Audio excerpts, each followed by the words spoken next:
আমরা তো সুখ ভালোবাসি, শান্তি ভালোবাসি, তাই তো, যেন সুখে থাকতে পারি, ভালো থাকতে পারি, এটাই আমাদের চাওয়া। আচ্ছা বলুন দেখি মা, এই যে সুখ আমরা ভালোবেসে থাকি, সুখ ফেলে কেউ কষ্ট পেতে চায়? চায় না।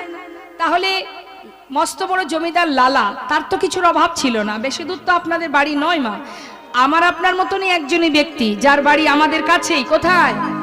মুর্শিদাবাদ জেলা, বেশি দূর তো নয়। তা সেই মুর্শিদাবাদের যে জমিদার লালা, এত সুখ, জমিদারি সুখ স্বাচ্ছন্দ্য ফেলে দুঃখ পাওয়ার জন্য কেন সব ফেলে একটা ছিন্ন বসন পরিধান করে সারা গায়ে কৃষ্ণ নাম লিখে চিরতরে চলে গেল? কি মনে হয়? তাহলে আমরা কি ভাববো? সে বোধহয় বোকা, বোঝে না কিছু। আমরাই বুঝি সে পাগল, তাই ভাববো? নাকি আমরা পাগল, আমরা বোকা? এই যে সরগোস্বামী জয়রূপ সনাতন ভট্ট রঘুনাথ, শ্রীজীব গোপাল ভট্ট দাস রঘুনাথ, এই যে সরগোস্বামীর কথা আমরা সবাই শুনি মা, জানেন মা, এরা সবাই এক একজন জমিদার ছিলেন, মন্ত্রী ছিলেন। তা সেই মন্ত্রী, সেই জমিদার তাদের সমস্ত সুখ ফেলে একটা ছিন্ন বসন পরিধান করে বৃন্দাবনে গিয়ে গোবিন্দ চরণে পৌঁছালেন, তার কৃপা লাভ করলেন। তাহলে কি বলবো, যারা বড় বড় জমিদার ছিল তারা নিশ্চয়ই বোকা ছিল না? তারা বুঝেছে কোনটা ঠিক, কোনটি বেঠিক, কোনটি সার, কোনটি অসার, কোনটি সত্য আর কোনটি মিথ্যা। সংসারটা একটা বিচিত্র নাট্যমঞ্চ মা। আমার সিনেমা হলে সিনেমা দেখতে যান, মানে আগেকার সময় তো সিনেমা হলে মানুষ যেত, কি সিনেমা দেখেছেন কখনো? মানে আগেকার সময়ও যাননি? যখন হলে সিনেমা হতো, তা সিনেমা দেখতে গেলে হলের ভিতরে প্রবেশ করলে যে পর্দাতে সিনেমাটা আমরা দেখতাম, সেই পর্দার রংটা কি থাকতো? মা বলুন না, আমার যে মা চলে যাচ্ছেন বলুন। ঠিক আছে, কোনো ব্যাপার না, ভুল তো মানুষই করে, তাতে সমস্যা কোথায়? আমার দিকে তাকান, বলুন, সিনেমা হলের ভিতরে যখন সিনেমা দেখতে যেত মানুষ, সবার আগে আমরা প্রবেশ করেই কি দেখতাম? পর্দার রং কি থাকতো? সাদা। 3 ঘন্টা সিনেমা হয়, রং বেরঙের বিচিত্র নাটক, সুন্দর নাটক। 3 ঘন্টা শেষ হয়ে গেল, শেষ হবার পর সেই পর্দার রংটা কি রঙিন হয়ে যায়? আবার তো সাদাই হয়। তার মানে কি, যেখান থেকে আসা সেখানেই যাওয়া। আমাদের মাঝখানে এই যে সংসার, এটা হচ্ছে বিচিত্র নাট্যমঞ্চ। বিচিত্র নাট্যমঞ্চে সন্তান, পরিবার, আত্মীয় স্বজন, যাদেরকে নিয়ে আমরা মোহে ডুবে আছি। একেবারে সিনেমা দেখলে দেখবেন অনেকে আছে সিনেমা দেখতে দেখতে এমনভাবে ডুবে যায় যে পর্দার ভিতরে সিনেমা হয় আর বাইরে বসে বসে তার সঙ্গে ঝগড়া করে, বকবক করে, করে না? তার মানে কি, কিভাবে ডুবে গেলে সে বাইরে থেকে চিৎকার করে বলে, দেখবেন অনেকের। দেখবো আমি, দেখি কার কার হাত আছে, একবার দেখি। বাবা, এই তো কৃষ্ণ সেবার করে যদি হাত থেকে থাকে একবার তুলবেন। হ্যাঁ, বাহ। তা চলুন, ব্রজবাসীরা যাচ্ছে, আমরাও গাইব রাধে রাধে রাধে রাধে রাধে রাধে রাধে রাধে রাধে রাধে রাধে রাধে বল, বলো রাধে রাধে রাধে রাধে রাধে রাধে বল, রাধে রাধে রাধে রাধে রাধে রাধে বলো রাধে রাধে, বলো রাধে রাধে রাধে রাধে রাধে রাধে বল, রাধে রাধে রাধে রাধে রাধে রাধে বল, রাধে রাধে রাধে রাধে রাধে রাধে বল, রাধে রাধে রাধে রাধে রাধে রাধে বল, রাধে রাধে রাধে রাধে রাধে রাধে বল, রাধে রাধে রাধে রাধে রাধে রাধে বলো রাধে রাধে রাধে রাধে রাধে রাধে বল, রাধে রাধে রাধে রাধে রাধে রাধে বল। সঙ্গে যাচ্ছে লালা, সে কি গাইছে? কৃষ্ণ কৃষ্ণ কৃষ্ণ কৃষ্ণ কৃষ্ণ কৃষ্ণ বল, কৃষ্ণ কৃষ্ণ কৃষ্ণ কৃষ্ণ কৃষ্ণ কৃষ্ণ বল, বলো কৃষ্ণ কৃষ্ণ কৃষ্ণ কৃষ্ণ কৃষ্ণ কৃষ্ণ বল, কৃষ্ণ কৃষ্ণ কৃষ্ণ কৃষ্ণ কৃষ্ণ কৃষ্ণ বল। এ নাম করছো কেন? কেন না না না না, এ নাম করবে না। শোনো, বৃন্দাবনে এই নাম চলে না, মানে কৃষ্ণ নাম। সবাই রাধা নাম করে, তুমিও রাধা নাম গাইবে। ও, বৃন্দাবনে কৃষ্ণ নাম চলে না, এ আবার কি কথা? শোনো, তোমরা রাধা নাম করছো, আমি কৃষ্ণ নাম করছি, এটাই তো ভালো। না না না না, এ নাম গাওয়া যাবে না। সবাই মিলে রাধা নাম গাইছি, তুমিও রাধা নাম করবে। কিন্তু লালা কিছুতেই ছাড়ছে না। শোনো, তাহলে এক কাজ করি, তোমাদের কথাও থাক, আমার কথাও থাক, দুয়ে মিলে একসঙ্গে আমরা গাইবো। কি গাইবো? সবাই গাইবো, হাত তুলে। কই, প্রত্যেকে তুলুন। দেখুন, জোরে জোরে হাতে তালি দিয়ে যদি কেউ হরিনাম করে বা রাধা নাম করে, তাতে অনেকগুলো উপকার আছে। বলে নেই উপকারগুলো। আমরা তো সবাই সব সময় লাভের আশা করি, লাভ থাকলেই সে কাজে আমরা যাব। তা হাত তুলে হাতে তালি দিলে কি লাভ? জোরে জোরে হাতে তালি দিয়ে কৃষ্ণ নামে যদি কেউ হাতে তালি দেয়, তাহলে আমাদের এই যে হাতের রেখাগুলো আছে না, এতে যদি কোনো অপরাধ থেকে থাকে বা কোনো বিপদ থেকে থাকে, সেটা ভালো দিকে চলে যায়, তাই তো? এই একটা ভালো গুণ। আবার জোরে জোরে হাতে তালি দিলে কি হয়? একটা শরীরে, আমাদের দেহের একটা প্রাণায়াম হয়ে যায়, সেটাও একটা উপকার। আবার একটা গুণ আছে, দুহাত তুলে হাতে তালি দিলে কি হয়? অহংকার দূর হয়ে যায়। অনেকে দেখবেন আছে, একটু যদি ইহজগতের বিষয় সম্পদের মালিকানা কেউ হয়ে থাকেন, দেখা যাচ্ছে এই হরিবাসরে সবাই এসেছেন, এখানে যে 1 কোটি টাকা, যে 1 লাখ টাকা রোজগার করে সেও আছে একই আসনে, আবার যে দিন মজুরি খাটেন তিনিও এই একই আসনে বসে আছেন। কিন্তু মা, যদি কারোর ভিতরে অহংকার থাকে, সে কিন্তু দেখবেন জোরে জোরে হাতে তালি দিতে পারে না, হাত তুলতে পারে না, লজ্জার ব্যাপার। সবাই হাতে তালি দিয়ে হাত তালি দেবে, মানে হাত তুলে, কিন্তু যার একটু অর্থ আছে, অর্থের অহংকার থাকে, বা পাণ্ডিত্যের অহংকার থাকে, বা দেখা যাচ্ছে রূপের অহংকার থাকে, অহংকার তো এক রকমের হয় না, তারা দেখবেন ওই আসরে বসবে, কিন্তু হাতে তালি দেবে কিভাবে? দুহাত তুলতে গেলে লজ্জা হয়, লোকে কি বলবে, এই চিন্তা, ঠিক আছে? কিন্তু মা, দুহাত তুলতে পারি না লজ্জার কারণে, কিন্তু সেই ব্যক্তি তার নিজের বাচ্চার জন্মদিন যদি পালন করে, তখন দেখবেন জোরে জোরে হাতে তালি দেয়, দিয়ে কি বলে? Happy birthday. তাই তো? কেন না, বাচ্চাকে খুশি করার জন্য হাতে তালি দিই।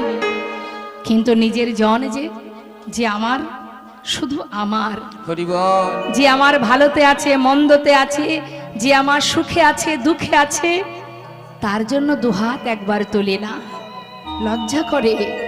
কি হবে এই দেহ নিয়ে, কি হবে এই হাত নিয়ে? তাই দুহাত তুলে সেই পারবে হাতে তালি দিতে, যার আত্মার সঙ্গে পরমাত্মার মিলন ঘটে যাবে। এই হরিবাসরে নাম শুনতে শুনতে যদি কারোর মধ্যে কৃষ্ণ প্রেম জেগে যায়, দেখবেন সে কিন্তু আর কোনো দিকে তাকায় না মা, নামে ডুবে গিয়ে এমন ভাবে মোহিত হয়ে ওঠে, কোনো দিকে তার হিতাহিত জ্ঞান থাকে না। সে নাম শুনলে যখনই জয়ধ্বনি হবে, দুহাত তুলে, দেখবেন অনেকে আছে আসরের মধ্যেই বা ভক্তদের মধ্যে বসে থেকেও দাঁড়িয়ে নৃত্য করতে শুরু করে দেয়। তার মানে কি? তখন কিন্তু আর তার কোনো দিকে লক্ষ্য থাকে না, নামের মধ্যে ডুবে যায় সে। তাই আত্মার পরমাত্মার যখন মিলন হয়ে যাবে, আপনার হাত তুলতে এতটুকু সময় দ্বিধা হবে না। এই একটা কারণ। আর একটা কারণ কি? অনেকে আসে কৃষ্ণ নাম শুনতে, অনেকে আসে গল্প করতে। দেখা যাচ্ছে বাড়ি থেকে বেরোতে পারে না, হরি নামের কথা বললে স্বামী ছেড়ে দেবে। এখন নাম শোনার ছলনা করে এসে হরিবাসরে প্রিয় বান্ধবী হোক আর খুব কাছের মানুষ হোক বা পাড়ার কেউ হোক, পাশে না বসে যত রাজ্যের গল্প শুরু হয়ে যাবে। এবার মা মনে করুন বসে আছে, মন দিয়ে কৃষ্ণ নাম শুনছেন আপনি, আর যে ব্যক্তি এসেছিল গল্প করার জন্য, সে কিন্তু বারবার আপনাকে বিরক্ত করবে। হ্যাঁ রে দিদি, আমি যখন ভুল করেছি, তোরা একটা কাজ কর, আমায় মাধবের সঙ্গে মিলিয়ে দে। তোরাই তো পারিস সবকিছু করতে, তোরা আমাকে মিলিয়ে দিবি। হ্যাঁ, মিলিয়ে দিতে হবে। বেশ বেশ, তা মিলিয়ে তো দেব, মিলিয়ে দিতে পারি। তবে তুই এখানে চুক্তি করে বসে থাক, আর আমি এখনই যাচ্ছি, আশীর্বাদ কর যেন রাধা মাধবকে আনতে পারি। এই বলে বৃন্দাদুতি চলে যাচ্ছে। তা বৃন্দাদুতি তো যাচ্ছে, গোবিন্দকে আনতে যাচ্ছে। ও মায়েরা, আপনারা কখনো ভগবানকে খুঁজে দেখেছেন? গোবিন্দকে খুঁজে দেখেছেন? বলো খুঁজবো কি করে? কেননা এই জগতে দেখবেন যে যেমন ভাবে ভগবানকে ভালোবাসে, ভগবান তাকে ফলস্বরূপ তেমনই দান করে, তাই তো? এই জন্যই কথাতে বলে মায়েরা, যার যেমন ভাব তার তেমন লাভ। এবার কোটিপতি ব্যক্তি যখন হরিনাম শুনতে যাচ্ছে, ওই কমিটির লোকেরা, ভক্তরা বলছে, হ্যাঁ রে কোটিপতি, সারা জীবন ধরে হরিনামে 10 টাকা চাঁদা দেয়নি, হরিনাম শুনতে আসেনি, আজকে যখন এসেছে তার মানে ভালো কিছু দেবে। হ্যাঁ, তা হ্যাঁ রে, যাই যাই শীঘ্র করে গিয়ে বলছে, দাদা আসুন আসুন আসুন আসুন আসুন বলতে বলতে সম্ভাষণ করে এই যে হরিবাসরে নিয়ে এসেছে। এক ভক্ত নিজের আসনটা পেতে দিয়ে বলে, দাদা বসুন বসুন। তা কোথায় বসতে দিয়েছে? এই যে খুঁটি, এই যে খুঁটিগুলো দেখছেন তো, এই খুঁটির পেছনে সামনে বসতে দিয়েছে। খুঁটিতে হেলান দিয়ে যেই বসেছে, সারাদিন একেতেই ক্লান্ত পরিশ্রম করেছে, যেই বসেছে খুঁটিতে হেলান দিয়ে, অমনি জয় নিতাই, মানে কীর্তনিয়া আসার আগে ঘুমিয়ে পড়েছে, নাক ডেকে ঘুমোচ্ছে। কীর্তনিয়া এসেছে, 3 ঘন্টা গান করে বাড়ি চলে গিয়েছে, আর এদিকে লোকটা বসে আছে, আর যার আসন আছে সে বসে আছে। ঘুম ভেঙে যেয়ে দেখে কোনো লোক নেই। তো যার আসন সে বলছে, দাদা কীর্তন হয়ে গিয়েছে, যান। এই বলে আসনটা নিয়ে চলে গেছে, আর সে ঘরে ফিরে এসেছে। আর গিন্নি গিয়ে বলে, ও স্বামী, এই যে এসো এসো, দেখেছো আমার স্বামী কত ভক্ত হয়েছে। আমি ভাবলাম স্বামীকে জোর করে পাঠিয়েছি, হয়তো কিছুক্ষণ শুনে চলে আসবে। ও বাবা, 3 ঘন্টা শুনে এসেছে, মানে সব শুনে এসেছে। আচ্ছা হ্যাঁ গো, বলছে যে কীর্তন তো শুনলে, কীর্তনে কি পালা গাইলো?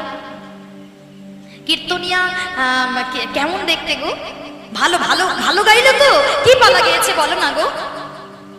লোকটি বললেন, দেখো গিন্নি, আমি 3 ঘন্টার মধ্যে 3টে কথা শুনেছি, আসুন বসুন আর যান। তার স্ত্রী বুঝে নিয়েছে মায়েরা যে আমার স্বামী কত বড় ভক্ত হয়ে এসেছে। কেউ মায়েরা বাড়ি যাচ্ছ? বাহ, যাও যাও। হ্যাঁ, অনেক রাত হয়ে গিয়েছে, রাধেশ্যাম। হরি বল হরি বল। কীর্তনিয়া বলছে, আহা। স্ত্রী বলছে, বাহ, এত সুন্দর পালা।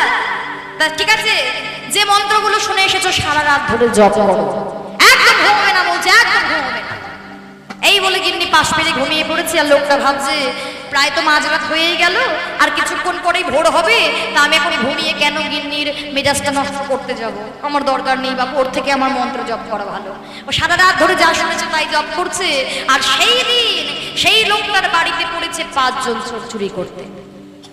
দরজা জানলা ভেঙে ঢুকে পড়েছে, আর যেই চোরগুলো আসছে, লোকটা বলছে, আসুন আসুন আসুন। চোরেদের দল বলছে, এই ভাই, এ চিনে ফেলেছে, সর্বনাশ, এ বুঝতে পেরেছে আমরা ঢুকেছি ওর বাড়িতে। এই এক কাজ করি, আমরা যে দরজা দিয়ে এসেছি সেই দরজা দিয়ে পালিয়ে যাই। যেই চলে যেতে যাচ্ছে, লোকটা বলে, বসুন বসুন বসুন।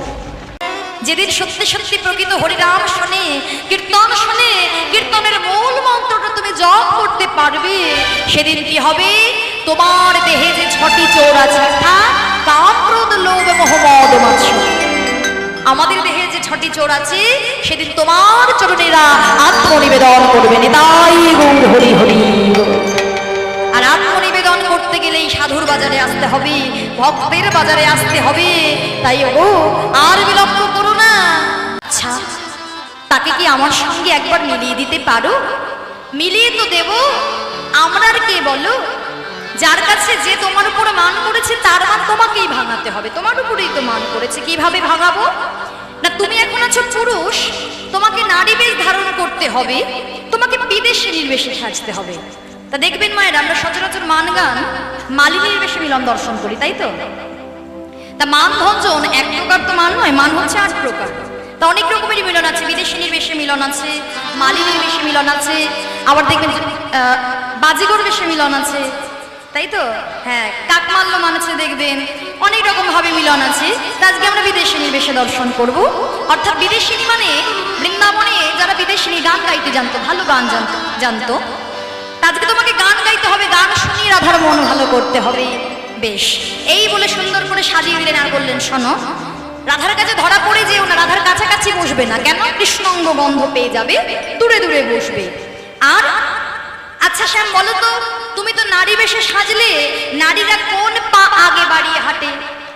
বলো মায়েরা।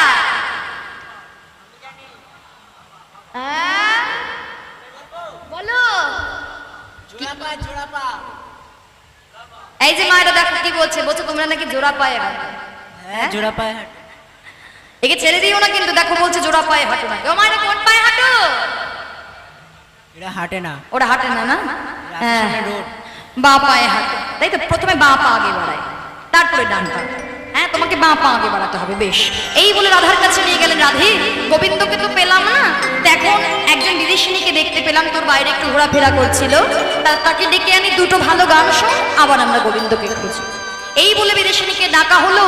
কিন্তু ওই যে রাধারানীর যে মান হয়ে আছে, আহা দিদি তোমার কি বা নাম, কোথায় ধাম? বলছে দিদি আমার তো পোড়া কপাল। গোবিন্দ বলছে আমার নাম সুখময়ী, নাম ওর মাতা রেখেছিল, দুঃখের কপালে আমার শোক না সহিল। ও আচ্ছা দিদি, গান আমায় একটা ভালো করে গান শোনাও। তা কি গান শুনবে? রাধারানী বললেন, যে গানে কৃষ্ণ নাই সেই গান শুনবো। যে গানে কৃষ্ণ নাই সেই গান শুনবো। কৃষ্ণ ছাড়া কি গান শুনবে? রামের গান। তা গোবিন্দ মনে মনে ভাবছে আমার গুণ গাইতে এসেছে। হ্যাঁ, আমার গুণ গাইতে এসে আমি রামের গুণ কেন গাইব?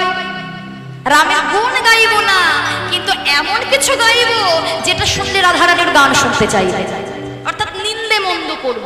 হ্যাঁ, তাই এবার বলতে লাগলেন গোবিন্দ, শোনো দিদি, ওই বেটা মোটে ভালো নয়। কি করেছিল জানো? বলি বিদেশিনী কি কহিলা বাণী, রাম গুণ গাহিবারে, রাম সে নির্দয় হয় অতিশয়, জগভরি তারি জানি। তারে নিজ পত্নী সীতা জনক দুহিতা, বিনয় অপরাধে নয়, গর্ভ পঞ্চম মাসে দিল বনবাসে, রামায়ণে তাই। মানে গর্ভ পঞ্চম মাসে রাম নিজের পত্নীকে বনবাসে দিয়েছিল, এটার প্রমাণ পাবে রামায়ণে। রাধারানী বললেন, না, যে এত নির্দয়, যার মন এত কঠিন, তার গান শুনবো না। কার গান শুনবে? গোবিন্দ চিন্তা করছে, শিবের গান শুনতে চেয়েছে, ওই বেটার আবার কি দোষ ছিল? তো গোবিন্দ মনে মনে ভাবছে, ওই বেটা আবার কি দোষ করেছে? মানে দোষ বার করাই গোবিন্দের কাজ। দোষ না বললে, গুণের কথা বললে তার কৃষ্ণের গান শুনবে না। মনে মনে ভাবছে, ওই বেটা কি করেছিল? না, ও দিদি, ওই বেটা তো নিজের ঘরেই থাকে না। কোথায় থাকে? দেবশুল পানি তার গুণগানে গঙ্গা রাখি শিরোপরে, সদায় কাদায় থাকে কুচনের ঘরে, সে যে কুচনি পাড়ায় পড়ে থাকে। হরি হরি পাড়ায় পড়ে থাকে, কুচনি পাড়ায় পড়ে থাকে। কুচনি পাড়ায় পড়ে থাকে, ভাগ্যে দুধরা খেয়ে কুচনি পাড়ায় পড়ে থাকে। না না না না না না, আর শুনবো না ওই গান। তাহলে যে গান শুনলে আমার ত্রিতাপ জ্বালা দূর হয়, সেই গান শোনাও। তখন গোবিন্দ আমার দুটো বাহু তুলে বলতে লাগলেন, কৃষ্ণকে সব কৃষ্ণকে সব কৃষ্ণকে সব ত্রাহিমাম, রাম রাঘব রাম রাঘব রাম রাঘব রক্ষ। সবাই মিলে বলবেন, রাহি রাহি কৃষ্ণকে সব ত্রাহিমাম, রাম রাঘব রাম রাঘব রাম রাঘব রক্ষমা। সবাই মিলে বলো, কৃষ্ণকে সব কৃষ্ণকে সব কৃষ্ণকে সব ত্রাহিমাম, রাম রাঘব রাম রাঘব রাম রাঘব রক্ষ। সবাই সবাই সবাই সবাই সবাই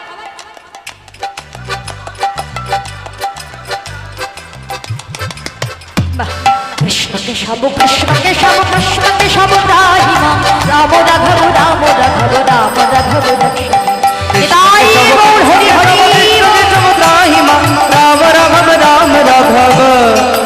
আমার রাধা রক্তমা।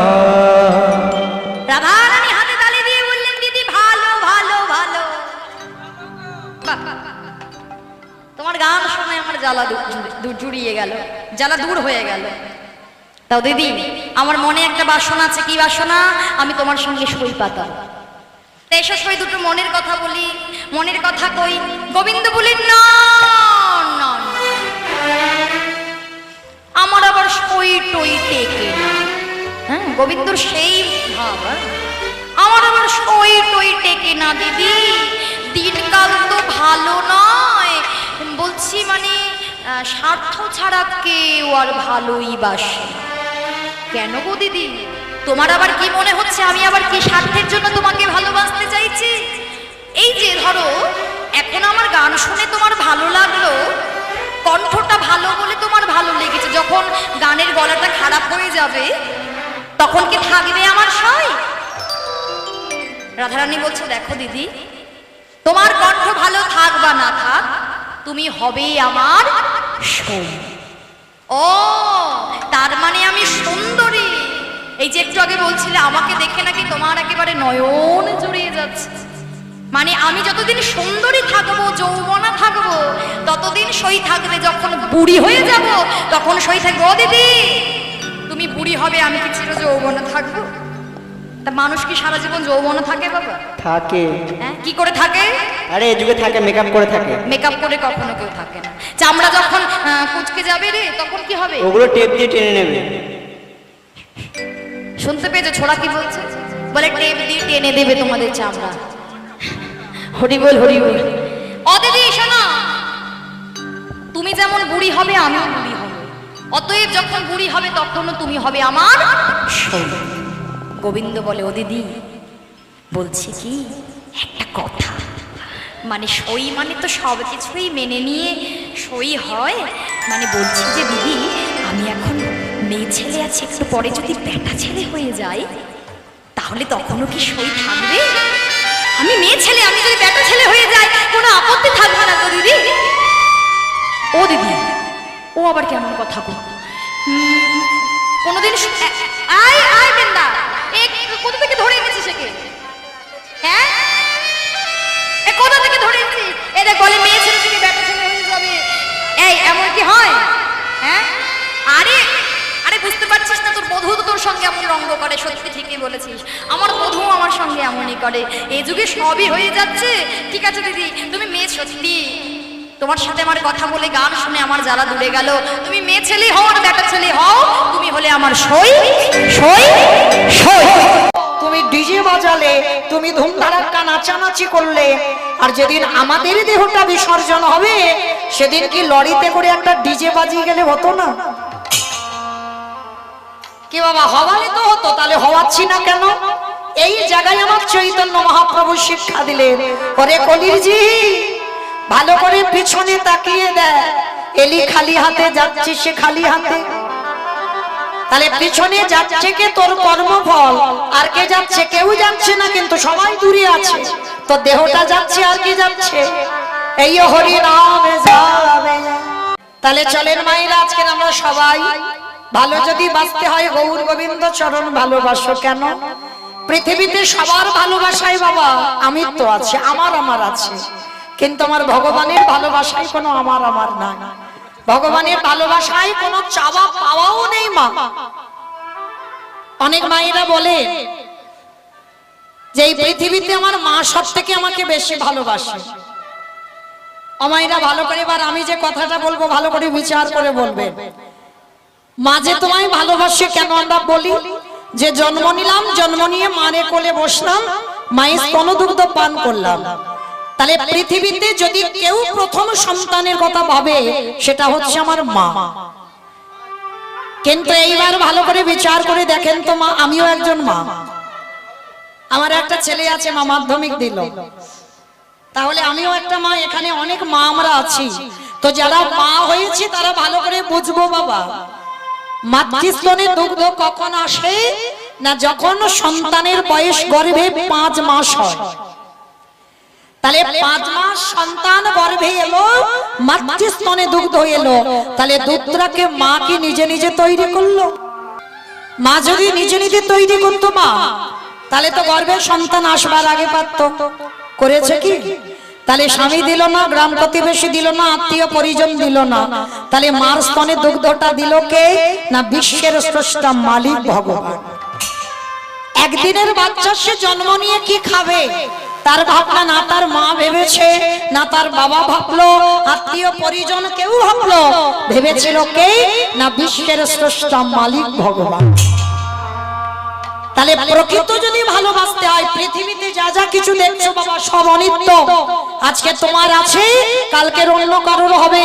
ভালো যদি বাঁচতে হয় আমার গৌর গোবিন্দ চরণ ভালোবাসো। আর ওই চরণ যদি সকাল সকালে ধরতে পারো, অচিরে কৃষ্ণ কৃষ্ণ প্রাপ্তি হবে। ওই সকল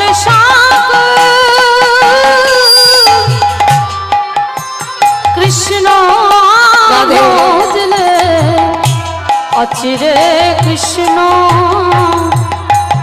কৃষ্ণ প্রকৃতি হবে। যদি হগবুড়ি বলে উলুধ্বনি মাইরা হগবুড়ি বলে কাঁদিতে পারো, তরে অচিরে কৃষ্ণ কৃষ্ণ প্রাপ্তি হবে।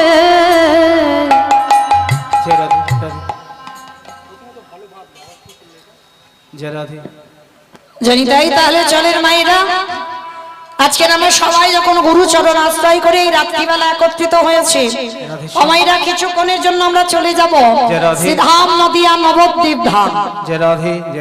মায়েরা নদিয়ায় যাবে তো? চলে যাবে? তা সবাই যদি চলে যায় কীর্তন কাকে নিয়ে হবে? কেউ যাব না বাবা, কারণ আমাদের যেতে গেলে তাহলে তো কীর্তন হবে না। মহাপ্রভু ভক্তদের নিয়ে তবে কীর্তন করেছে, একা একা কীর্তন হয় না। কি মায়ের একা একা হয়? শুধু যদি আমার কমিটি বাবারা নিমন্ত্রিত করে এনেছেন, শুধু যদি সেই কজন থাকতো আর আমি যদি একা একা গাইতাম ভালো লাগতো? ভালো লাগতো না। নদিয়ায় মহাপ্রভু হাজার হাজার ভক্তদের নিয়ে হরিনাম করেছেন। তাহলে চলেন আমাদের দেহগুলো সব ছেলেপুলে মানুষ করুক, আর আমাদের মনগুলো যাবে এই রাত্রিবেলা সুরধ্বনি গঙ্গার তীর। তাহলে চলেন সত্যতে নারায়ণ, ত্রেতাতে রাম, দাপারে কৃষ্ণ, আর কলিতে হলো শ্রীকৃষ্ণ চৈতন্য মহাপ্রভু। তা কৃষ্ণ যে কলিযুগে গৌর হলো, যেদিন আমার কৃষ্ণ নবদ্বীপের মাটিতে গৌর হয়ে এলো, সেদিন নদিয়ার অবস্থাটা কেমন ছিল জানো? বৈষ্ণব মহাজনেরা বৈষ্ণব পদ রেখেছে বাবা। কত সুন্দর কথা দেখো মা। আজ নদী উদয়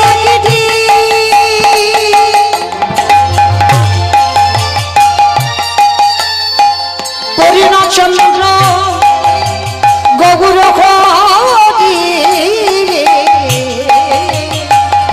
ওই নদী যান উদয়গিরি। আস্তে। আচ্ছা মা, আগে একটা কথা বলে নি, ঝগড়া করতে গেলে প্রথমে করে নামা ভালো, আর মাঝ রাস্তায় যদি ঝগড়া করি তাহলে তো মারামারি হবে। আগে বলে নিচ্ছে, এই কীর্তন শুনতে গেলে প্রভুর জন্য একটু কাজকর্ম করতে হয়। আমার কাজকর্ম গুলো কি কি জানো তো? হ্যাঁ, বসে বসে ঘুমোতে হয়। বসে বসে নাকি ঘুমাতে হয়? অমাইরা শঙ্করধ্বনি, উলুধ্বনি, আর যাদের যাদের হাতগুলো বাড়ি থেকে এসেছে হরি মন্দিরে, তাদের দুটো হাত যাদের এসেছে, যাদের আসেনি বলবো না, কি মায়েরা সবার এসেছে তো হাত? যাদের যাদের এসেছে কই একবার দেখিয়ে দাও আমার প্রভুকে। নিতাই গৌর প্রেমানন্দে হরি বল হরি বল। বাহ মায়েরা, আমাকে দেখাতে কিন্তু বলিনি, কারণ এই যেমন নিতাই গৌর দাঁড়িয়ে আছে না, দেখো সর্বদা দুটো হাত কেন তুলে আছে? আত্মনিবেদন। নববিধা ভক্তির মধ্যে শেষে বললেন আত্মনিবেদন, আর আত্মনিবেদন না হলে কৃপা হবে না। তাহলে কিছু পাবো বলে তো এলাম। আচ্ছা, কেউ বলতে পারবে যে আমরা সকাল থেকে এতক্ষণ পর্যন্ত যে সংসারে ছিলাম, কজন আমার ভগবানের চরণে হাত তুলে আত্মনিবেদন করেছো? কবার? করতে পেরেছি কি? পারিনি তো। তাহলে সবাই যখন একত্রিত হয়েছি, এখন আমাদের কোনো জাত বিচার নয়, নারী পুরুষের ভেদাভেদ নয়। আমাদের সবাই কিছুক্ষণের জন্য, যতক্ষণ হরি নাম হবে, আমাদের একটাই পরিচয়, আমরা হলাম কৃষ্ণ চরণের দাস। মায়েরা, কার কথা, ছেলে পুলে, স্বামী, এই পরিবার সব ভুলে যাও কিছুক্ষণের জন্য, কোনো পরিচয় নয়, আমরা কৃষ্ণ দাস। কেমন? একেবারে মন খুলে কীর্তন গাইবো আর কীর্তন শুনবো, আর কোনো ভাবনা নয়। এবার 3 ঘন্টা পরে যা হবে সে দেখা যাবে, কিন্তু 3 ঘন্টার মধ্যে নয়। যখন বসেছেন একটু মন দিয়ে শুনবেন, কেমন? শুধু একটা কাহিনী হবে না, প্রথমেই বলেছি আমাদের অনেক কিছু জানতে হবে। তাহলে কৃষ্ণ কলিতে গৌর হলো কার ডাকে এসেছিল? আপনাদের গ্রামে কোনো সাধারণ ভক্তের ডাকে নয়, এলো কার ডাকে বাবা? শান্তিপুরের মাটিতে অদ্বৈত আচার্য গোসাই। অমাইরা, অদ্বৈত আচার্য গোসাই চেনো তো? জানো? ভেবো না তোমাদের গ্রামে কারোর কথা বলছি। ওই যে পঞ্চতত্ত্ব ছবি যাদের বাড়ি আছে দেখবেন, 5 জন ছেলে একেবারে হাত তুলে আছে না, ছবিতে দেখেছো? শ্রীকৃষ্ণ চৈতন্য প্রভু নিত্যানন্দ, শ্রী অদ্বৈত গদাধর শ্রীবাস আদি গৌর ভক্তবৃন্দ। একটা বাচ্চা ছেলেকে জিজ্ঞেস করবে, মাঝখানে যিনি দাঁড়িয়ে আছে কলিযুগের ভগবান, সবাই জানে। কিন্তু ওই লোকটার ডান দিকে দেখবেন একটা বয়স্ক লোক, চুল গোপ দাড়িগুলো পেকে সাদা। কেন সাদা হলো? আমার মহাপ্রভুর থেকে 52 বছরের বড়, মানে 1-2 দিনের বড় নয় মা, 52 বছরের বড়। তা যিনি 52 বছরের বড় হবে, তার তো চুল গোপ দাড়িগুলো পেকে যাবে। আর ওই মানুষটা তাকে কৃষ্ণ কলির মাটিতে গৌর হয়ে নামলো। 12 বছর মানে 1 যুগ তুলসী বাসিয়েছিল সুরধনী গঙ্গায়। কিন্তু মায়েরা, এবার আমাদের জানার বিষয়, জগতে তো ভক্তের অভাব ছিল না মা, ছিল কি? ছিল না। তাহলে এত ভক্ত থাকা সত্ত্বেও শান্তিপুরীর ওই বুড়ো মালির ডাকেই কেন এলো? কি মাইরা? তাহলে ওই বুড়ো লোকটার মধ্যে কতটা পাওয়ার ছিল, কতটা ক্ষমতা ছিল, তাই না? যার জন্য তো বুড়োটার ডাকেই আসতে হলো। কিন্তু আসতে হলো না, আমাদের জানতে হবে ওই বুড়ো মানুষটা কে। ওই যে বুড়োটার ডাকে কৃষ্ণ কলিতে নামলো, ও বুড়োটাকে, যার একটা নাম হচ্ছে মৃত্যুঞ্জয়। অমাইরা, মৃত্যুঞ্জয় কোন ঠাকুরকে বলে গো? কালী ঠাকুরকে। কালী ঠাকুরকে। কালী ঠাকুরকে নাকি মৃত্যুঞ্জয় বলে? আমা কাকে কাকে বলে? শিব ঠাকুর, মহাদেব। বা মহাদেব, এই বাবা ভোলানাথের নাম হচ্ছে মৃত্যুঞ্জয়। কেন মৃত্যুঞ্জয় বলা হলো? সত্য, ত্রেতা, দ্বাপর, এই 3 যুগে আমার বাবার কোনো রূপ পরিবর্তন হয়নি, একই বাবা ভোলানাথ হয়েছিল। আর ওই বাবা ভোলানাথ কলিযুগের মাটিতেই নাভা দেবীর গর্ভে জন্ম নিল কমলাক্ষ। কিন্তু এবার আমাদের জানার বিষয় মা, সত্যতে যিনি শিব, ত্রেতাতে যিনি শিব, দ্বাপরে যিনি শিব, কলিতে শিব হলো না কেন? কারণ আছে মা। কারণটা কি জানো? এই পরম বৈষ্ণব বাবা ভোলানাথ কলিতে শিব হলো না, তার একটাই কারণ। এই কারণের কথা জানতে গেলে আমাদের সবাইকে একটুখানি যেতে হবে মহাভারত। মহাভারতে গেলে আমরা প্রশ্নের উত্তরটা পাবো মা। এই মহাভারতে যুধিষ্ঠির মহারাজ করেছিল রাজস্বই যজ্ঞ। যারা এখানে বাবা শাস্ত্র জ্ঞানী, যারা গ্রন্থ টন্থ পাঠ করেন, তারা জানবেন মহাভারতে যুধিষ্ঠির মহারাজ রাজস্বই যজ্ঞ করেছিল। আর ওই রাজস্বই যজ্ঞে আমার ভগবান কৃষ্ণ সবাইকে দায়িত্ব দিয়েছিল। আর সবাইকে যখন দায়িত্ব দিয়ে দিল, যুধিষ্ঠির মহারাজ বলেছিল, কৃষ্ণ কৃষ্ণ তুমি তো সবাইকে দায়িত্ব দিচ্ছ, ও কৃষ্ণ তুমি নিজে কোনো দায়িত্ব পালন করবে না?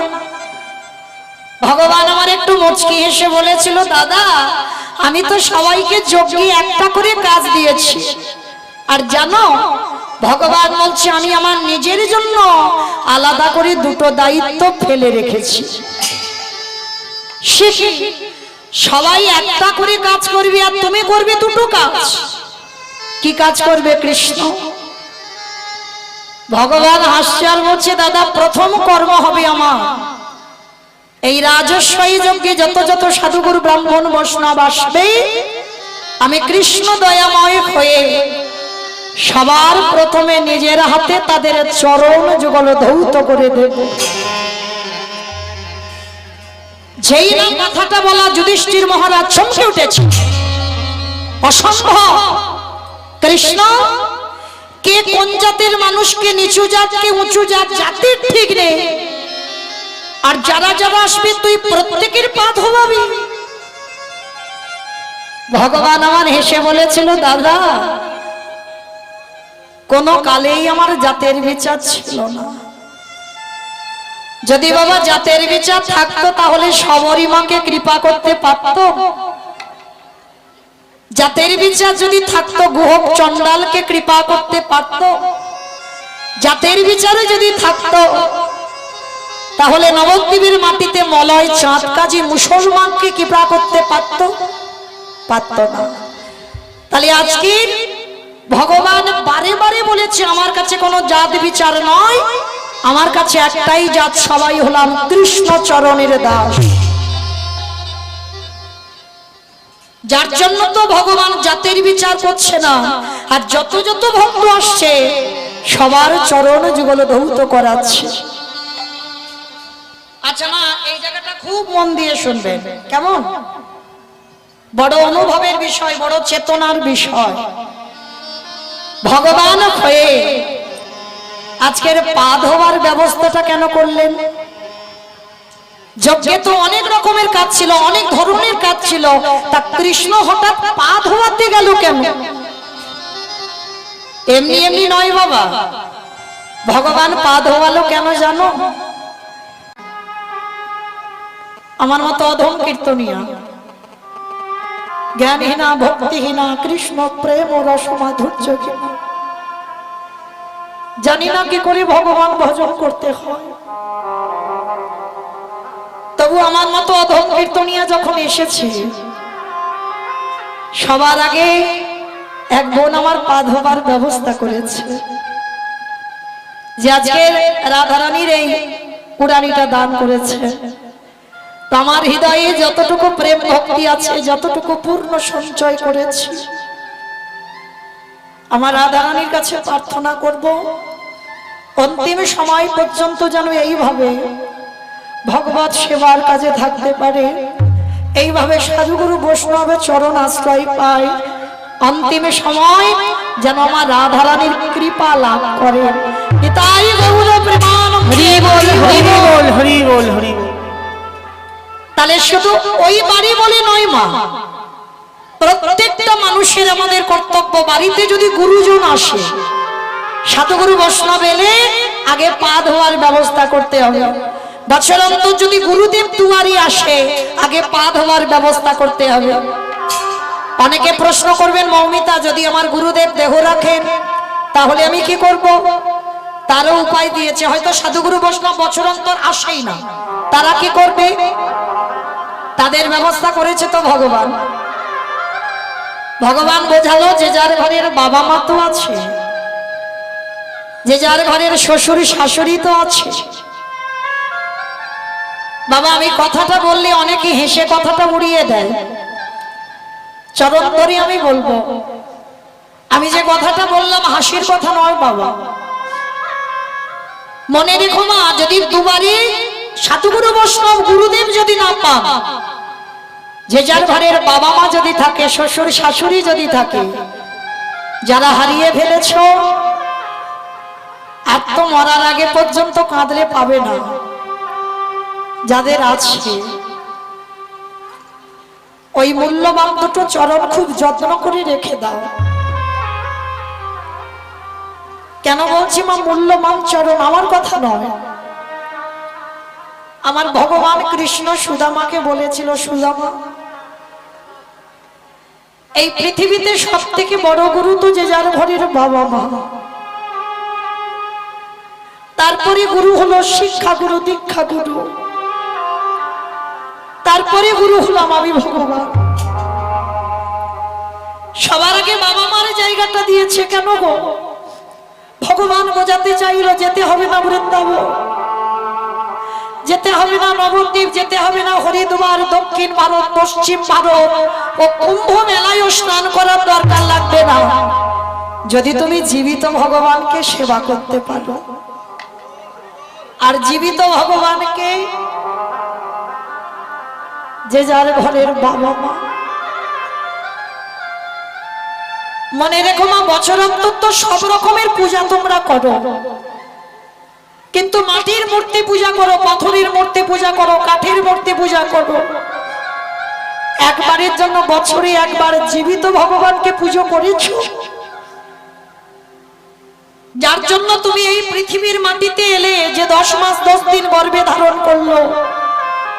ভালো করে বিচার করেন মা, যে মা কত কষ্ট, কত যন্ত্রণা ভোগ করে, কত রাত ঘুমায়নি, কত রাত খায়নি। শুধু গর্ভে থাকাকালীন নয়, জন্ম নিল কত রাত মা কষ্ট পেয়েছে। তাহলে আমাদের মনুষ্য জীবনে কি কর্তব্য নয় বাবা? বাবা হাড় কাটুনি খেটে নিজে পড়াশোনা না করে সন্তানকে হাই শিক্ষিত করলো, আর সেই ছেলে বউ তারা কি করলো? একটা বাবা মার পেটের ভাত জোগাড় করতে পারে না, সবাই বিদেশে চলে গেল। আর বাবা মা ওই ফুটবলের মতো বড়জন, মেজজন, সেজজন, ছোটজন ভাগাভাগি হলো, মাস পালা হলো। তাহলে একটা সন্তান বলে না যে বাবা মা ভাগাভাগি হবে না, যার ঘরে যখনই যাবে বাবা মা তার ঘরেই প্রসাদ পাবে। ওই জন্য যুগটার এই দশা তো বাবা, কিন্তু আমরা বুঝি না মা, ওই দুটো চরণ কত মূল্যবান। ভগবান বলছে জীবিত ভগবানকে যারা সেবা করে, অমাইরা চরণ ধরে বলে যায় অন্য কিছু করতে হবে না, বৎসরে একবার একটু বাবা মাকে চেয়ারে বসিয়ে নিজের হাতে দুটো চরণ যুগল একবার ধৌত করে দাও, নিজের হাতে একবার গলায় মালা দিয়ে যত্ন করে বছরে একবার একটু খাইয়ে দাও। দুর্গা পূজা, কালী পুজো, লক্ষ্মী পুজো, সরস্বতী পুজো সব পূজায় পুষ্পাঞ্জলি দিচ্ছ, আর জীবিত ভগবানের চরণে একদিনের জন্য পুষ্পাঞ্জলি পড়ে না। নিজের হাতে ওই প্রসাদের থালাগুলো তুলে নর্দমায় ফেলেছিল।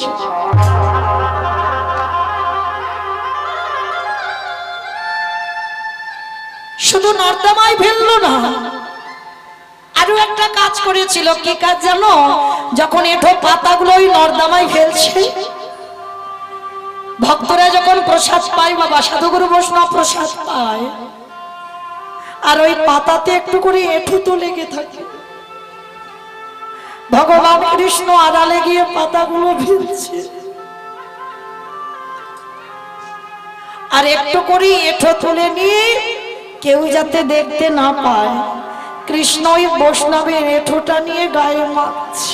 ও যে ভক্তে তাই গৌর প্রেমানন্দে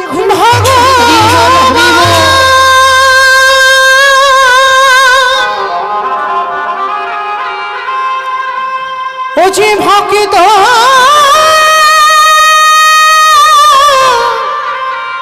ছাড়া কিছু জানে না,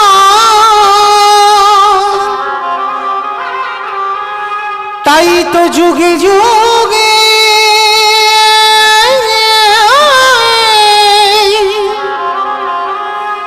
ও যে ভক্তের কাছে ছুটে আসে। যুধিষ্ঠির মহারাজ পিছন থেকে বলল, কৃষ্ণ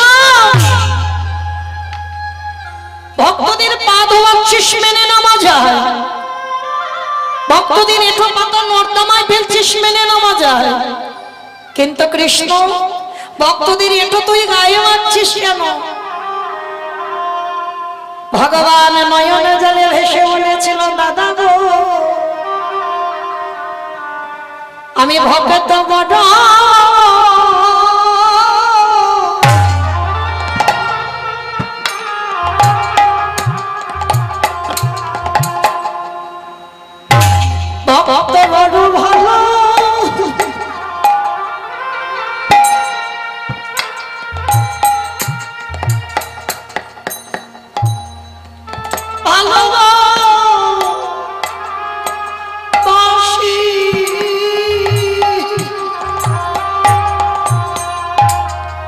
আমি যে ভক্ত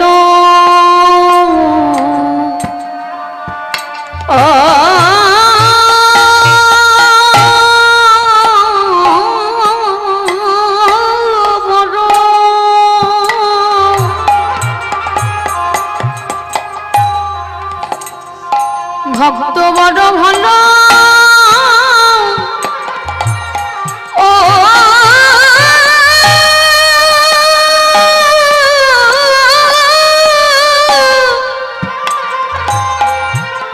ভালোবাসি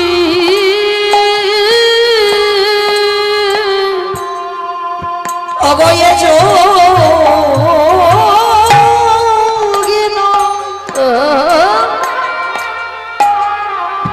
প্রতি যুগে যোগে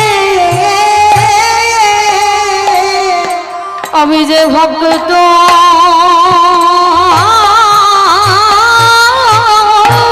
বড় ভক্ত বড় ভালো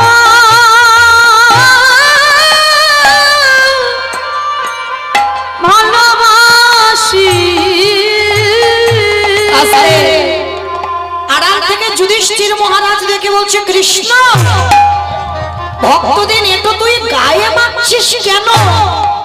বলে ওগো দাদা গো, যে দশেন্দ্র ষড়রিপু সর্বস্ব নিয়ে চলে গেছো, কি করেছো?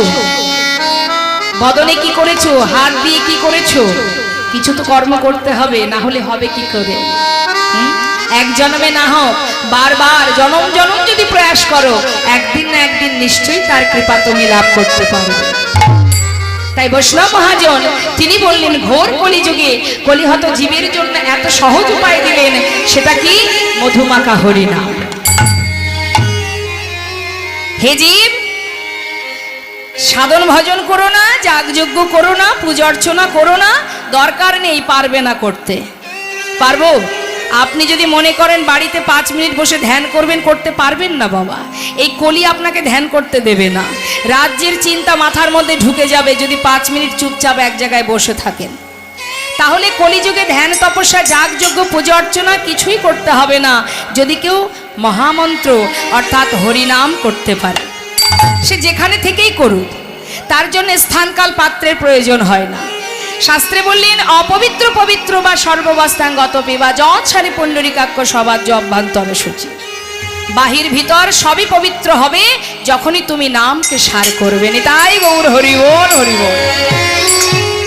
আর এই হরিনাম যদি করা যায়, যেভাবেই করো না কেন, ইচ্ছায় করো অনিচ্ছায় করো, কলিযুগে প্রভু এমন একটা মূল্যবান ধন আমাদের জন্য দিয়ে গেছেন। জীব যেভাবেই করুক, হেলাই করুক, শ্রদ্ধাই করুক, কাউকে তিরস্কার করতে, ব্যঙ্গ করতেও যদি মুখে নাম উচ্চারণ করে, সেটাই তার মঙ্গলের কারণ হয়ে দাঁড়াবে। হ্যাঁ, তার নাম যদি কেউ শ্রবণ করে তাতেও মঙ্গল, নাম যদি কেউ গাইতে পারে তাতেও মঙ্গল, শুনলেও মঙ্গল। এবার আমরা জানবো মা, হরিনাম শ্রবণ করলে তার কি উপকার। অনেকে তো গাইতে পারে না, যাদের বাকশক্তি নেই তারা গাইতে পারে না, আর অনেকের বলবার বদন আছে তাও গাইতে পারে না। দেখবেন বাড়ির বাচ্চাদের আপনি বলবেন যে বাবা একটুখানি একটা হিন্দি গান কর, সঙ্গে সঙ্গে গাইবে। যদি বলেন একটা, এই যে নিত্য নতুন এখন নানাবিধ ভাষায় গান বেরিয়েছে, যা বলবেন ওরা গেয়ে দেবে। কিন্তু হরিনাম, অনেক ঘরের অনেক সন্তান আছে যারা হরিনাম 16 নাম 32 অক্ষর পর পর বলতে পারে না, জানে না। তাই মাগো, আমরা সকলেই কিন্তু জ্ঞান শূন্য হয়ে অজ্ঞানতার অন্ধকারে ডুবে আছি। নামের এমনই মহিমা, যদি আপনি ভগবত কথা, কৃষ্ণ কথা, এই কীর্তন সাধন করেন, আপনার পরিচয় যেদিন আপনি জানতে পারবেন, অর্থাৎ নিজেকে যেদিন জানতে পারবেন, নিজেকে জানা মানে ভগবানকে জানা। নিজেকে যেদিন জানতে পারবেন, সেদিন তাকেও আপনি জানতে পারবেন।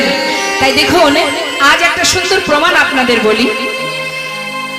শ্রীধাম নবদ্বীপের মাঝে, আচ্ছা কে কে গেছেন একবার দেখে হাত তুলে দেখান। নবদ্বীপে কে কে গেছেন?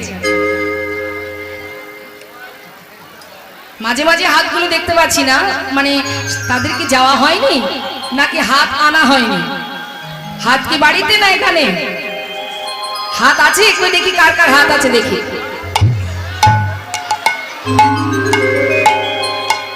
ও যাক, হাতগুলো আনা হয়েছে তাহলে। তা মাঝে মধ্যে একটু তুলতে হবে, কেমন? নাহলে আমি বুঝবো কি করে যে গল্প হচ্ছে না অন্য কিছু হচ্ছে। আচ্ছা যাই হোক, তাহলে নবদ্বীপে মহাপ্রভু শ্রীবাসের অঙ্গনে হরিনাম করতেন।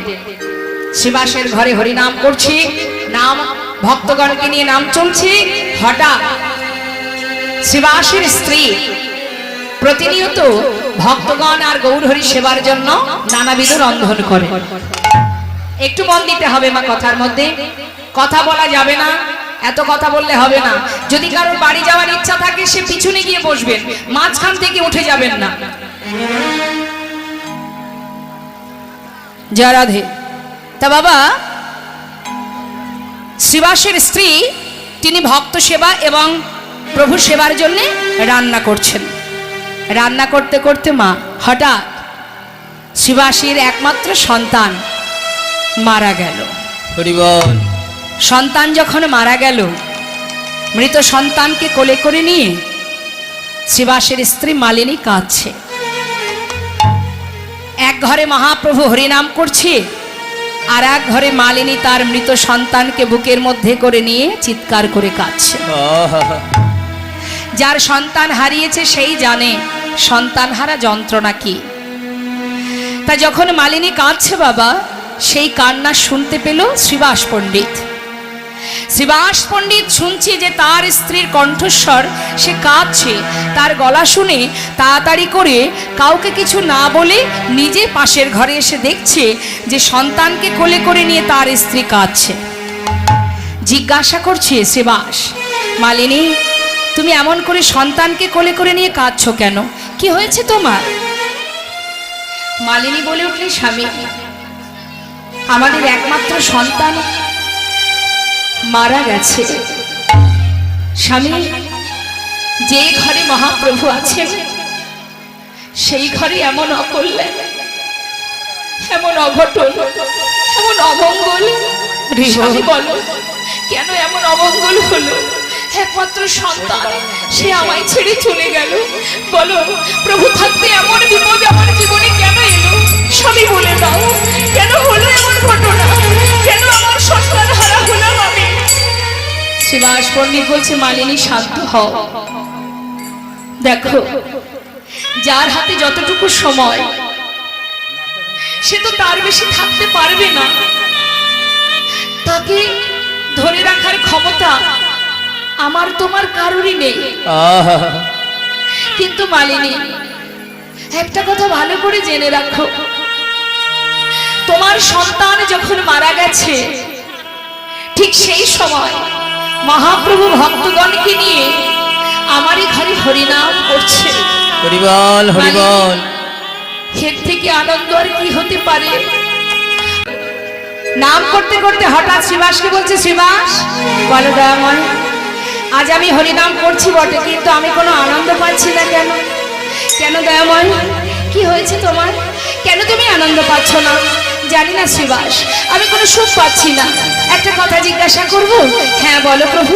শ্রীবাস, আজ তোমার ঘরে আমি কোনো আনন্দ পাচ্ছি না, তবে কি তোমার ঘরে কোনো অমঙ্গল হয়েছে? অমঙ্গল? সে তুমি কি বললে দয়াময়? আমার ঘরে, যার ঘরে মঙ্গলময় ঘরে ভক্তগণকে সঙ্গে লয়ে হরি নাম করে, তার ঘরে কি অমঙ্গল হতে পারে? তার ঘরে কি অমঙ্গল হতে পারে?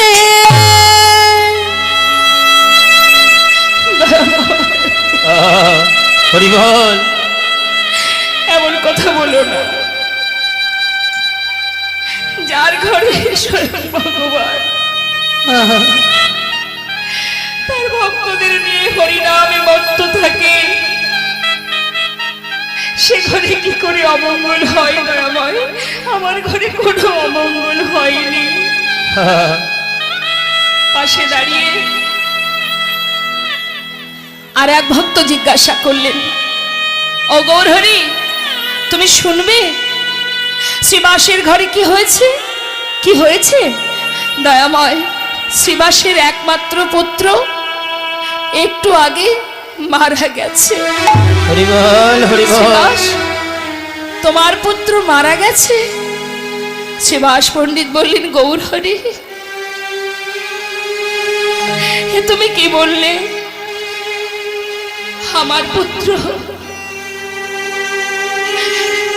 সে তো আমার নয়, সে তো তোমার। হে দয়াময়, এ জগতে তুমি ছাড়া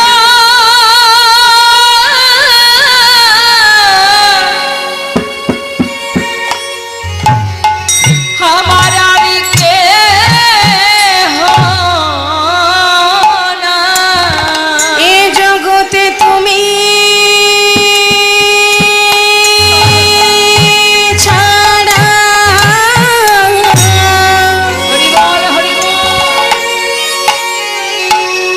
আমার আর কেহ নাই। তুমি আমার মাতা পিতা, তুমি পুত্র স্বামী, প্রভু তুমি ছাড়া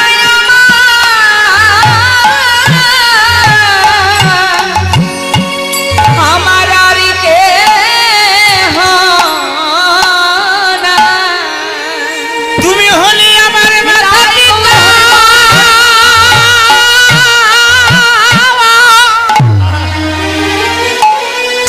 ওগো পুত্র স্বামী।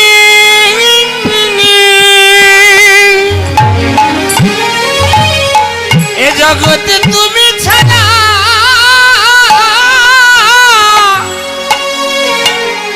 আমার আর কেহ নাই। তোমার ওই চরণে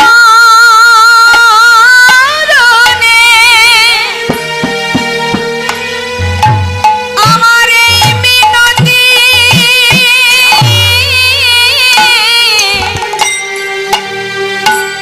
প্রভু চরণে ছাড়া গ্রহণ করো। তুমি আমার মাতা পিতা পুত্র স্বামী। তোমার চরণ ছাড়া করো না গো। তুমি আমার মাতা পিতা পুত্র স্বামী। গ্রহণ করো। আর কিছু চাই না প্রভু। তোমার ওই চরণে গ্রহণ করো। পিতা পুত্র স্বামী। তোমার ওই চরণে গ্রহণ করো। পুত্র স্বামী। তোমার ওই চরণে গ্রহণ কর। আর তো কিছু চাই না দয়া, চরণে গ্রহণ করো। আমি আর তো কিছু চাই না দয়া। চরণে গ্রহণ করো। তোমার চরণ ছাড়া করো না গো। স্বয়ং গৌরহরি ধীরে ধীরে পাশের ঘরে গিয়ে তার স্ত্রীর, তার যে সন্তান, ওই ছোট্ট বালককে পুনরায় কিছু সময়ের জন্য প্রাণ বাঁচালেন বাবা। কেন? আমাদের মতো জীবকে শিক্ষা দেবার জন্য প্রাণ বাঁচিয়ে গৌরহরি জিজ্ঞাসা করলেন, বালক, এত তাড়াতাড়ি মা বাবাকে ছেড়ে চলে যাচ্ছিস কেন? তখন সেই শিশু বলে উঠলেন, কে কার মাতা, কে কার পিতা? তুমি মাতা, তুমি পিতা, তুমি ভাই, তুমি বন্ধু। তাহলে এখান থেকে আমাদের একটা শিক্ষা লাভ করতে হবে মা, যে বাবাও যে কথা বললেন সন্তানও একই কথা বললেন। এই সংসার জীবনে যারা মাতা পিতা, এটা একটা বিচিত্র নাট্য মঞ্চ। কাতব কান্তাকাস্তে পুত্র সংসারয় অতীব বিচিত্র নিজ জগত তারালাং তৎপদতিশয় চক্র। বিভিন্ন জায়গা থেকে মানুষ এসে যেমন যাত্রায় অভিনয় করে, এক এক সময় এক এক রোল করে, আমরাও তাই করছি। আমরা সবাই অভিনয় করছি বাবা, এক এক সময় এক এক রোল, কখনো কারোর কন্যা, কখনো কারোর স্ত্রী, কখনো কারোর মা, চলছে যাত্রা। কিন্তু যাত্রা যখন শেষ হবে তখন কিন্তু মা আমাদের এই বিচিত্র নাট্য মঞ্চের সংসার ছেড়ে আপন ঘরে ফিরতে হবে। তাহলে এ জগতে কিন্তু আমার বলতে কেহ না, একজনই আছে যিনি সর্বদাই তোমার কাছে ছায়ার মতো আছে, শুধু দেখার নয়ন তোমার নেই, তাই তুমি তাকে দেখতে পাচ্ছ না।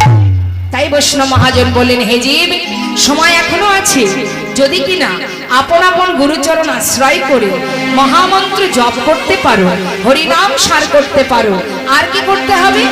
দুফোঁটা বাড়ি বরিশান করতে হবে, দুটি বাহু তুলে আত্মনিবেদন করতে হবে, আর যদি পারো বদনে হরিনাম করো। হরিনাম করলে কি হবে? হৃদয় মাঝে কৃষ্ণ প্রেমের উদয় হবে। সাধু সঙ্গ করো, সাধু সঙ্গ সর্বশাস্ত্রে কয়, লব মাত্র সাধু সঙ্গে সর্বসিদ্ধি হয়। ভক্ত সঙ্গ লাভ করে দুফোঁটা বাড়ি বরিশান করে দুটি বাহু তুলে আত্মনিবেদন করে হরিনাম করতে হবে।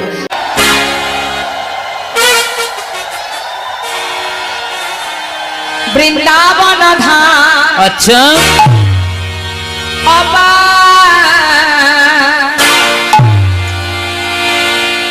जपे जा राधे राधे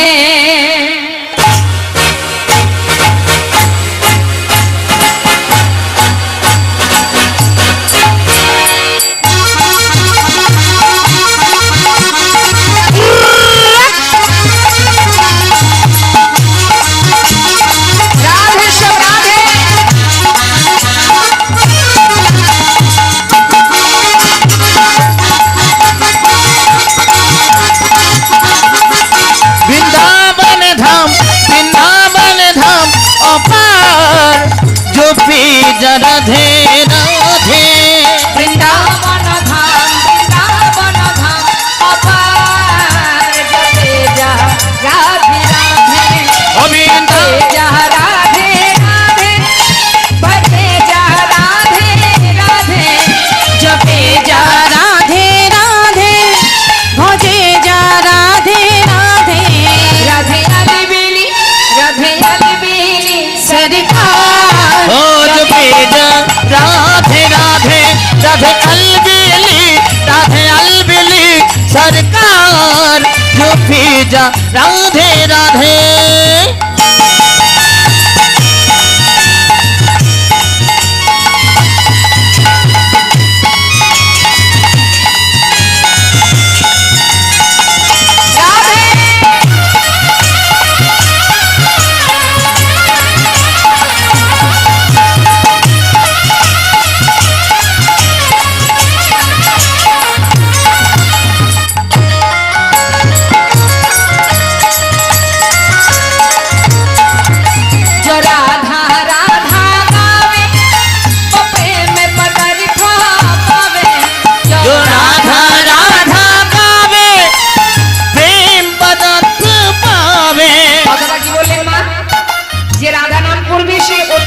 গোবিন্দকে পাবে। গোবিন্দের জন্য আলাদা করে টাকার দরকার নেই।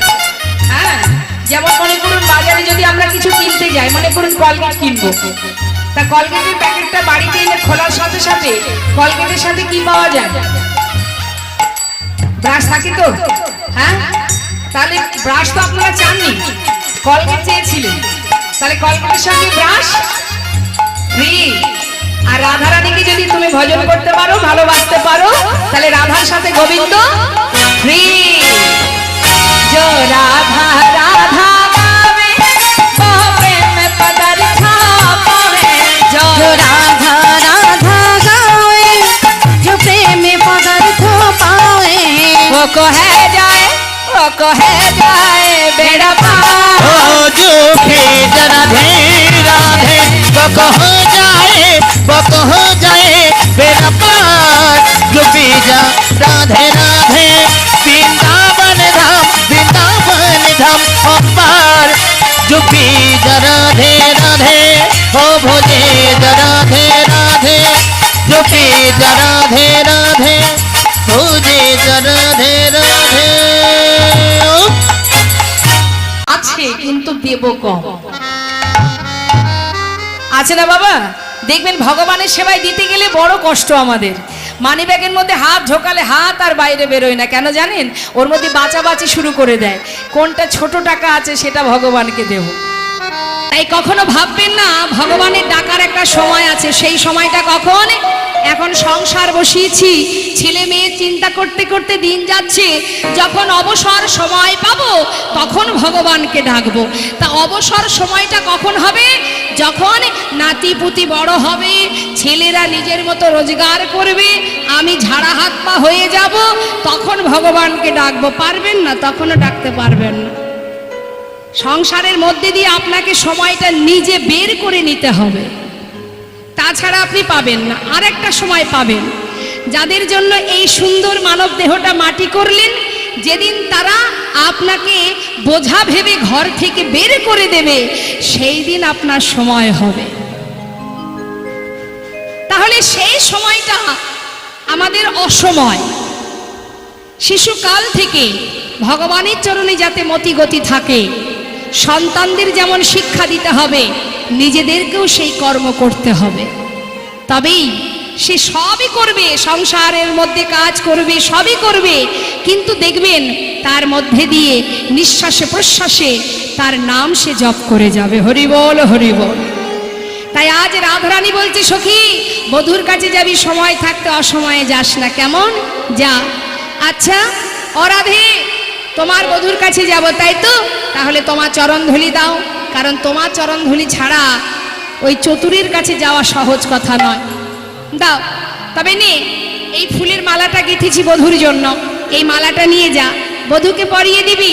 আর শোন, আমি কর্পূর তাম্বুল দিচ্ছি, সেটা আমার বধূকে একটু সেবা দিস। তবে তোর কাছে আমার একটা নিবেদন। কি সুন্দর বলছে দেখুন রাধারানী। এই সখী, এই কর্পূর তাম্বুল যখন সেবা দিবি না, আমার বধূর মুখের দিকে কিন্তু তাকাবি না। এই আবার কি কথা? এই যে তোর বধূকে খাওয়াবো আর তার মুখের দিকে তাকাবো না, তাহলে খাওয়াবো কি করে? এ কেমন কথা? শ্রীমতী রাধারানী বলছে, সখী রে, কেন বললাম জানিস? যদি আমার বধূর বদন পানে নয়ন দিয়ে তার বদনে কর্পূর তাম্বুল খাওয়াস, একবার যদি তার বদনে তোর নয়নে চলে যায় না সখী, ওই চূড়া ভুরু বাঁকা নয়নে যদি একবার চোখে পড়ে যায়, আর তুই ঘরে ফিরতে পারবি না সখী। আর তুই যদি ফিরে না আসিস, আমি কি করে জানবো আমার বধূ কেমন আছে? তাই তো তোকে নিষেধ করছি, তার মুখের দিকে তাকিয়ে যেন খাওয়াস না। সাবধান সখী। বেশ বেশ, চিন্তা করিস না। তাহলে রাধে, এবার আমায় চরণ ধুলি দিয়ে আমি যাত্রা করি। এবার রাধারানী চরণ ধুলি মেখে আর কিছু সাথে করে নিয়েছে মা। কেন জানেন? পথে যেতে গেলে যদি কোনো বাধা আসে, আশ্রয় তত্ত্ব রাধারানী চরণ ধুলি ছিটিয়ে ছিটিয়ে যাবে। যা রাধে, তা দে দেখি, চরণ ধুলি দে। বলি দে দে চরণ ধুলি,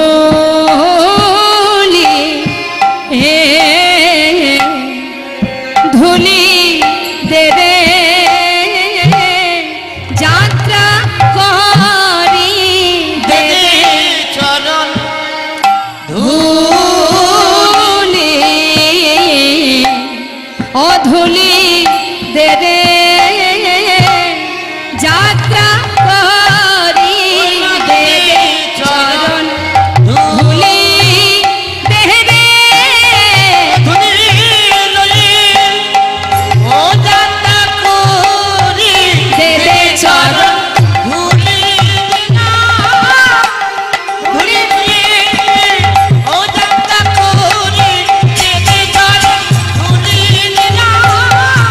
ধুলি লই, ও যাত্রা করি চরণ ধুলি, ধুলি লই, যাত্রা করি চরণ ধুলি, ও ধুলি লই, ও যাত্রা করি চরণ ধুলি। আশ্রয় করিয়া ভাজে তারে কৃষ্ণ নাহিতে যে দে। আগে আশ্রয়টা ঠিকঠাক করিনি, না হলে গোবিন্দ পাবো কি করে? তাই চরণ ধুলি গায়ে মেখে আর কিছু সঙ্গে নিয়ে যাচ্ছেন। এখন বৃন্দা সখী যখন মনের আনন্দে যাচ্ছে মা, হঠাৎ পিছন থেকে রাধা ডাক দিয়েছে, আয় তুলসী। এইভাবে যদি নাচতে নাচতে যাস তাহলে তো বধূ বুঝে ফেলবে আমি তোকে পাঠিয়েছি। এইভাবে যাচ্ছিস কেন? আচ্ছা তুলসী, তোর তো কোনো আনন্দ হওয়ার কথা নয়, আনন্দ তো আমার। তুই আমার জন্য যাচ্ছিস, আমার বধূকে আনবি, বধূ কেমন আছে সে খবর আনবি, আনন্দ তো আমার হবে, তোর এত আনন্দ কিসের? বৃন্দা সখী বলছে, রাধে তুই বুঝবি কি করে? তুই তো তোরটা বুঝিস, আমারটা কি বুঝবি? বুঝবি না। শোন, তোর বধূকে যদি আমি এনে দিতে পারি বা তোকে যদি তোর বধূর কাছে নিয়ে যেতে পারি, তোদের দুজনের যদি মিলন করাতে পারি, তাহলে তুই তো তোর বধূকে পাবি, একজনকে পাবি, আর আমি, তুই একজন পাবি, আমি দুইজন পাবো। গায়ে গৌর হরি বল। দুইজন পাবো, তুই একজন পাবি, আমি দুইজন পাবো। তুই একজন পাবি, আমি দুইজন পাবো। ওই রাধা পাবো, কৃষ্ণ পাবো, তুই একজন পাবি, আমি দুইজন পাবো।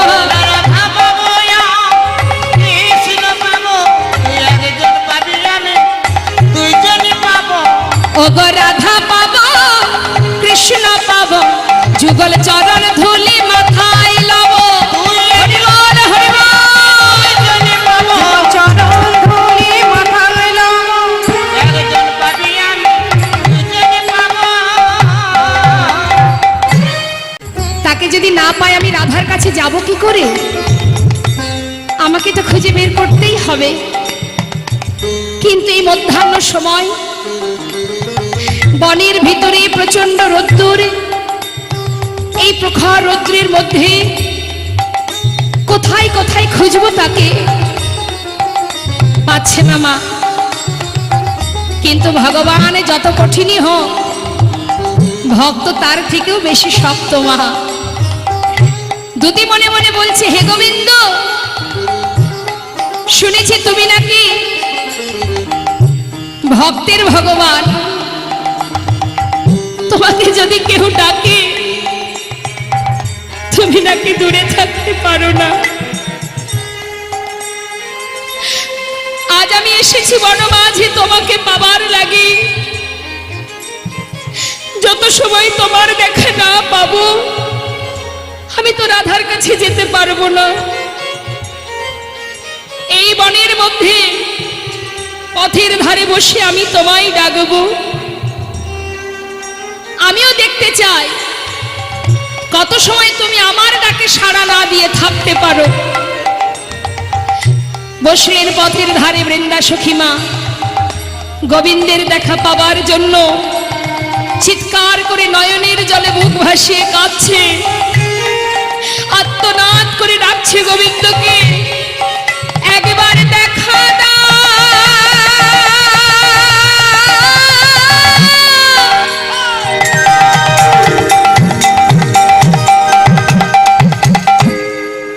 ও হে মদন একবার দেখা দাও হে, দেখা দাও হে, ও হে মদন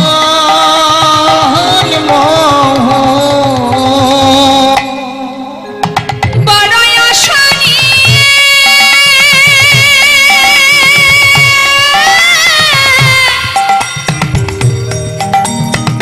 আমি এসেছি হে, একবার দেখা দাও। ও হে মদন বড় আশা নিয়ে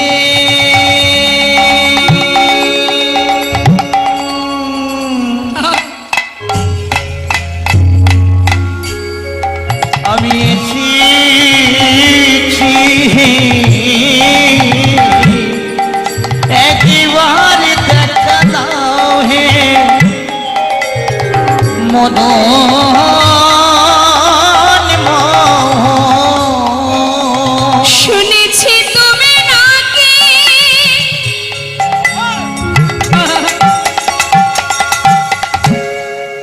কৃপা সিন্ধু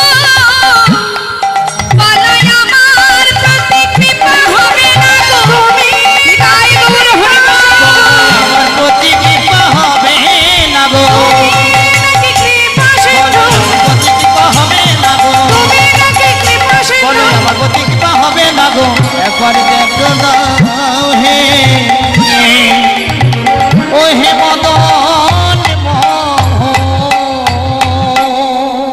যদি প্রকৃত ভক্তকে ভগবানকে কেউ ডাকে মা, ভগবানের সাধ্য নেই দূরে থাকার। বৃন্দা সখী যখন পথের ধারে বসে কাঁদছে, ভগবান কৃপা করলেন বৃন্দা দুটিকে। আর যেই না কৃপা করেছে মা, হঠাৎ বৃন্দা সখী ভাবছে তাই তো সব জায়গায় গেলাম, কই রাধাকুণ্ডের তীরে তো যাওয়া হলো না, যাই একবার দেখে আসি। এবার রাধাকুণ্ডের তীরের কাছে যেই না এসেছে মা, হঠাৎ গোবিন্দ দেখছে বৃন্দা সখী এসেছে। কিন্তু বৃন্দা কিন্তু গোবিন্দের নিকটে যাচ্ছে না, রাস্তা দিয়ে হেঁটে চলে যাচ্ছে। আর এমন সময় গোবিন্দ ডাকছে, ও তুলসী, তুলসী, অগ দেখিয়া তুলসী, মনে দেহরসী বসাই নিজ কাছে। ওই দেখিয়া তুলসী মনে দেহ রসি বসাই নিজ কাছে। আপনিয়া কলি কহায়ে সকলি, রায়ের গমন পুছে। আপনি আকলি কহায় সকলে রায়ের গমন পুছে। ও তুলসী, তুলসী, তুমি তো এসেছো, হ্যাঁ বলো না তুলসী, আমি যে সর্বদাই রাধার কথা ভাবতে ভাবতে আমি যে প্রাণ হারাতে বসেছি তুলসী, সদা সর্বদাই রাধা ছাড়া আমি আর কিছু দেখতে পাচ্ছি না। বলো না তুলসী, রাধা কখন আসবে? তুলসী কিন্তু কোনো কথাই বলছে না মা। কি করেছে? রাধার গাথা মালাটা গলায় পরিয়ে দিয়েছে, আর কর্পূর তাম্বুল বদনে দিয়েছে। আবার কিছু সময় পরে মালাটা খুলে নিয়েছে। আর যেই না মালাটা খুলে নিয়েছে, তখন গোবিন্দ বলছে, ও দুতি, এটা তো আমার জন্য, খুলে নিলে কেন? বৃন্দা দুতি বলে, শ্যামনগর, এটা যে তোমায় পরিয়েছি সেই প্রমাণটা নিয়ে যাচ্ছি রাধার কাছে। হরি বল, হরি বল। তা এর মধ্যে কি প্রমাণ আছে? তোমার অঙ্গগন্ধ লেগে আছে। হ্যাঁ, আমি যে তোমার সঙ্গে দেখা করেছি, তোমাকে পরিয়েছি, এই হলো তার প্রমাণ, তাই খুলে নিলাম। বেশ, কিন্তু আমার রাধা কখন আসবে দুতি, একবার বলে দাও কখন আসবে সে? মহাজন লীলার পাশে দাঁড়িয়ে বলছে, দাঁড়াও দাঁড়াও, হে গোবিন্দ, যার কাছে জিজ্ঞাসা করছো সে কিচ্ছু বলবে না, আমি তোমায় বলে দিচ্ছি, তুমি শুনে নাও। কি শোনো? এই যে সময় বুঝিয়া সে করয় আসিয়া, সুমধুর করে বলে। ওই সময় বুঝিয়া সেখানো আসিয়া সুমধুর করে বলে। সে যে বিনোদিনী, শোনো, আসিবে এখনই, থাকো সরসী কুলে।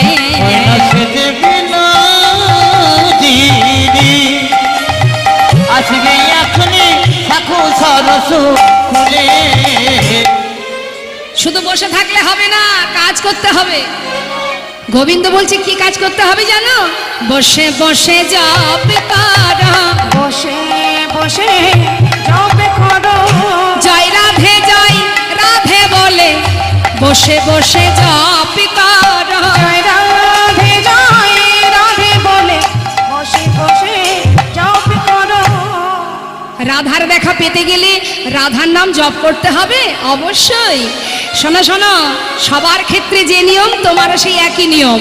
রাধাকে দেখতে গেলে, তাকে পেতে গেলে বসে বসে জপ করবে, তাও হবে না, জপ করলেও হবে না, সেই সাথে আর কি করতে হবে জানো? জপ করো আর নয়ন জলে ভাসো, বসে বসে জপ করো। করো নয়ন জলে ভাসো, বসে বসে জপ করো। জপ করো আর নয়ন জলে ভাসো, কাঁদলে রাধা প্রাপ্তি হবে। করো হরি বল, হরি বল। জলে ভাসো, করো নয়ন জলে ভাসো, করো নয়ন জলে ভাসো। বসে বসে জপ করো। শুধু কি জপ করলে হবে? কাঁদতেও হবে। রাধা কৃপা করো, রাধা কৃপা করো বলে কাঁদো বসে বসে, ঠিক রাধার কৃপা হবে। এবার এদিকে কি হলো, মা রাধা রানী আমার সখীদের বলছে, এই সখী, আমি যে বৃন্দাকে পাঠালাম বধূর সন্ধান আনার জন্য, সে তো এখনো ফিরে এলো না। সখী রে, তাহলে কি আমি ভুল করলাম? নিশ্চয়ই আমি ভুল করেছি, ওই তুলসীকে পাঠিয়ে আমি ভুল করেছি। আমার মনে হয় ওই যে তুলসী আমার বধূর কাছে গিয়ে আমার বধূর রাঙা চরণ তলে নিবেদিত হয়ে গেছে। তুলসী নিবে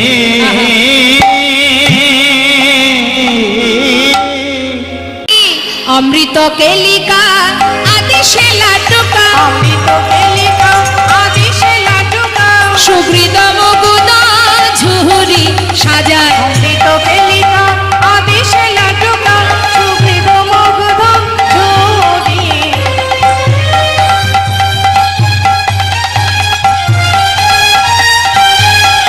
ওই অমৃত কেলিকা আদেশে লাটুকা সুহৃদ মুগ্ধ ঝুরি দেবতা পূজনে করিয়া যতনে দেবতা পূজনে করিয়া যতনে দেবতা পূজনে করিয়া যতনে সাকরামি ছড়ি খেদি সকরামি চলি ফেরি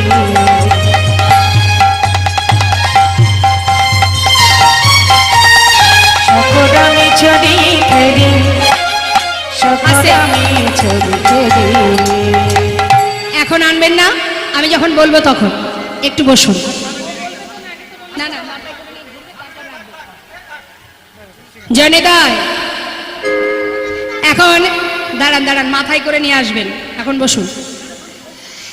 এবার কি হলো মা, সুন্দর করে সাজাচ্ছেন, অনেক কিছু সাজালেন, তা যে নামগুলো করলাম এগুলো হয় বাজারে পাওয়া যায়, নাই বাড়িতে তৈরি করা যায়, তাই না? হ্যাঁ, লাড্ডু তৈরি করা যায়, সবই বাড়িতে বানানো যায় বা বাজারে পাওয়া যায়, কিন্তু এগুলো তো গোবিন্দের জন্য নিয়ে যাচ্ছেন, সাথে এমন একটা জিনিস নিয়ে যাচ্ছেন যেটা বেদেও নেই, বিধানেও নেই, যেটা বাজারেও পাওয়া যাবে না, বাড়িতেও তৈরি করা যাবে না। কি বললেন? বিধি অগোচর নানা উপহার, যেটা বেধে নেই, বিধানে নেই, সেটা নিয়ে যাচ্ছে। সেটা কি? গোবিন্দের প্রতি রাধারানীর শুদ্ধ প্রেম। হরিবল হরিবল হরিবল। যেটা পয়সা দিলেও পাওয়া যাবে না, বাড়িতেও তৈরি করা যাবে না, যেটা দিয়ে গোবিন্দ সেবা দেবেন বলে আমার রাধারানী তৈরি হচ্ছেন। এবার বাইরে জগৎকে দেখানোর জন্য নানাবিধ সুন্দর করে সাজালে এনে সব কিছু নেওয়া হলো। এবার শাশুড়ির অনুমতি চাই। এই শোন, জোরে জোরে কাঁদবি, তোর শাশুড়ি যেন আসে, এবং তারপরে যা যা বললাম সেই মতো সব কাজ করবি। নে কাঁদ, জোরে জোরে কাঁদ, আরে কাঁদ। ও মা গো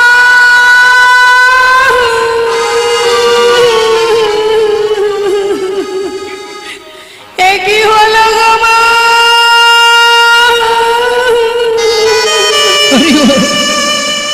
ও মা ওমা, ঘরের বউ যখন কাজ আসে, ঘরের বউ যখন কাঁদছে, এখন শাশুড়ি তো ঘরের মধ্যে বসে আছে, হঠাৎ বৌমার কণ্ঠ শুনে চিন্তা করছে ভর দুপুর বেলায় ঘরের বউ কাঁদছে কেন, কি হলো?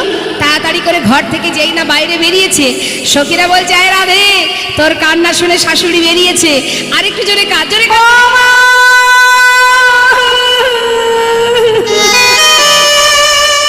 আমার কি হলো মা গো, ছি ছি ছি ছি ছি ছি। ও মা মা, কাঁদছো কেন মা? এই অসময়ে তুমি আমার ঘরের লক্ষ্মী, এমন করে কাঁদলে অমঙ্গল হবে তো। কি হয়েছে মা, তুমি ভর দুপুরে কাঁদছো কেন? ও মা, শোনো, আমাকে খুলে বলো, আমি তোমার মা তো, খুলে বলো। আমার ছেলে আয়ান, ও কিছু বলেছে তোমায়? না না, মা, মা, আপনার ছেলে কিছু বলেনি। আমার ছেলে কিছু বলেনি? না তাহলে কাঁদছো কেন? নিশ্চয়ই আমার মেয়ে কুটিলা কিছু বলেছে, তাই না? না মা, আপনার মেয়ে কুটিলাও কিছু বলেনি মা গো। তাও বলেনি? তাহলে কি পাড়ার লোকে কেউ কিছু বলেছে? আচ্ছা, আমার বৌমা ঘাটে যাক, মাঠে যাক, যার সঙ্গে দেখা করে করুক, বলি লোকের তাতে কি? হ্যাঁ মা, তুমি দুই একজনের নাম বলো তো, আমি দেখছি কত বড় সাহস আমার বৌমার নামে বাজে কথা বলে। মা, না মা, না, পাড়ার লোকেও কিছু বলেনি মা। কি সর্বনাশ! তাহলে কাঁদছো কেন মা? আমার কাছে বলো মা, কি হয়েছে? পাশে সখীরা বলছে এই রাধে, বল বল, এবার বল, সময় এসে গেছে, বল। শ্রীমতী রাধারানী বলছে মা, সর্বনাশ হয়ে গেছে মা। কি সর্বনাশ? কোলে লয়ে কয় জটিলে কেন কাঁদো মা? কোলে লয়ে কয় জটিলে কেন কাঁদো মাই? কহে ধনী শেষ রজনী স্বপ্ন দেখতে পায়, আর কহে ধনী শেষ রজনী স্বপ্ন দেখেছো? হায় রে আমার পোড়া কপাল, কি বোকা মেয়ে দেখো, স্বপ্ন দেখে কেউ কাঁদে? স্বপ্ন তো সবাই দেখে। কি গো মা, আপনারা স্বপ্ন দেখেন না? তা সকালবেলা বসে বসে কাঁদতে বসেন? হ্যাঁ, আরে স্বপ্ন তো স্বপ্নই হয়, তার জন্য কেউ আবার কাঁদে নাকি? এমন সময় রাধারানী বলছে, মা আমি তো নিশির শেষে স্বপ্ন দেখেছি। হ্যাঁ, গুরুজন বলেছে নিশির শেষে স্বপ্ন নাকি সত্যি হয়। শাশুড়ি বলছে, তা তো ঠিক বলেছো মা, কি স্বপ্ন দেখেছো আমায় বলো। মা আমার সংসারে অমঙ্গল ঘটে গেছে। কি হয়েছে মা, কি হয়েছে সংসারে? আপনার ছেলে, আমার একমাত্র স্বামী, সে গত নিশীতে স্বপ্ন দেখলাম আমার স্বামী সে নাকি মারা যাবে। কি বললে? মারা যাবে? আমার ছেলে মারা যাবে? হায় হায় হায়, এ কি স্বপ্ন দেখেছো বৌমা তুমি? ছি ছি ছি। বৌমার কত জোরে কাঁদছে, তার বেশি জোরে শাশুড়ি কাঁদছে। যতই হোক নিজের ছেলে তো। এমন কথা শুনে যখন শাশুড়ি জোরে জোরে কাঁদছে কপাল চাপড়িয়ে, তখন সখীরা বলছে, এ রাধে এবার পরের কথাগুলো বলে দে। তখন রাধারানী বলছে, মা হে একটু শান্ত হয়ে আমার কথা শুনুন। ঠিক আপনারই মতো আমিও কাঁদছিলাম মা। হঠাৎ কে যেন আমায় বলল, এই শোন, তুই যদি তোর পতির প্রাণ ফিরে পেতে চাস একটা সুযোগ আছে। সেটা কি জানো? কি বৌমা, কি সেই সুযোগ? আমাকে বল, কি সেই সুযোগ? মা আমায় যেন বলল, সূর্য দেবা করলে পূজা সকল বিপদে যাবে। সূর্য দেব করলে পূজা সকল বিপদ যাবে। সূর্য দেবার করলে পূজা সকল বিপদ যাবে। নইলে পতির কি দুর্গতি তাই মরি মা ভেবে। আর নইলে পতির কি দুর্গতি তাই মরি মা ভেবে। দাঁড়াও দাঁড়াও দাঁড়াও, সূর্য পূজা দিলে সব পাপ দূর হবে, আমাদের এই অমঙ্গল কেটে যাবে? হ্যাঁ গো মা, আমি তো সেটাই দেখলাম, তাই তো ভাবছি আমি কি করব। কি করব মানে? এত ভাবাভাবির কিছু নেই, দেরি না করে তাড়াতাড়ি যাও।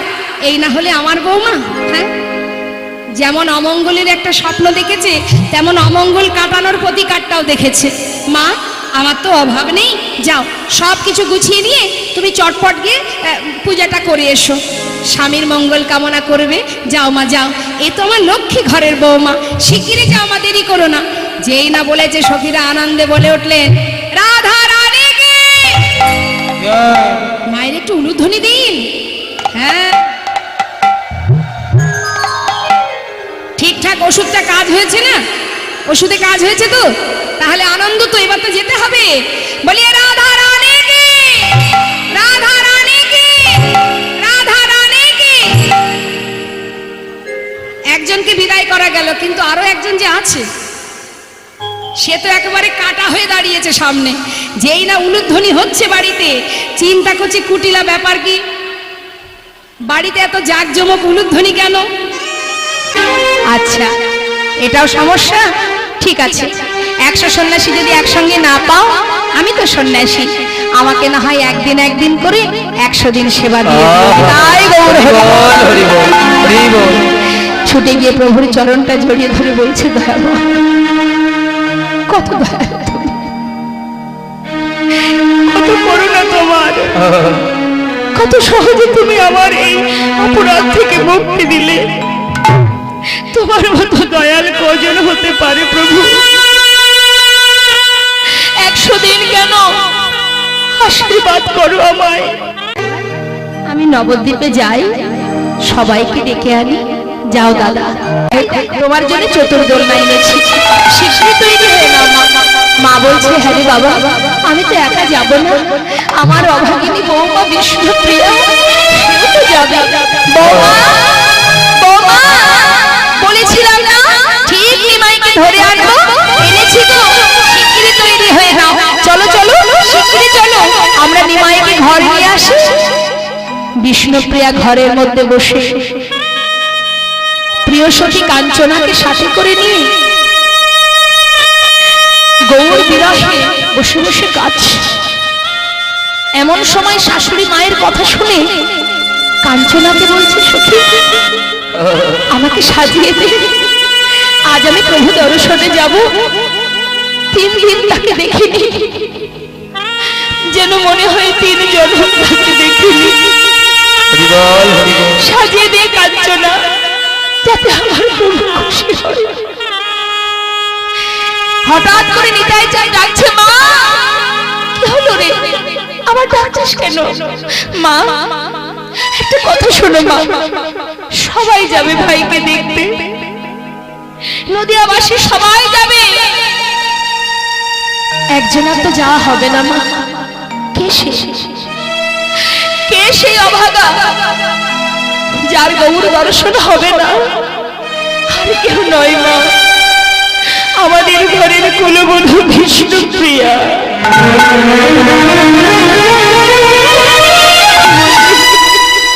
নিতাই, আমার বৌমা যাবে না? কেন এসেছিস তাহলে? কার জন্য এসেছিস? চলে যা, যেখান থেকে এসেছিস সেখানে চলে যা।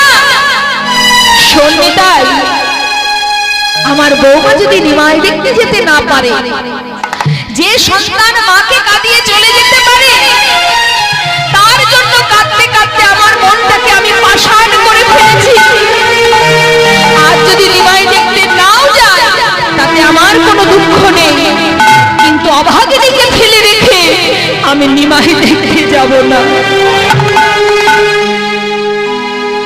ঘরের ভিতরে বিষ্ণুপ্রিয়া সুন্দর করে নিজেকে সাজিয়ে সচি মায়ের কথাগুলো শুনতে পেয়ে ধীরে ধীরে বাইরে এসে দাঁড়িয়ে বলছে, মা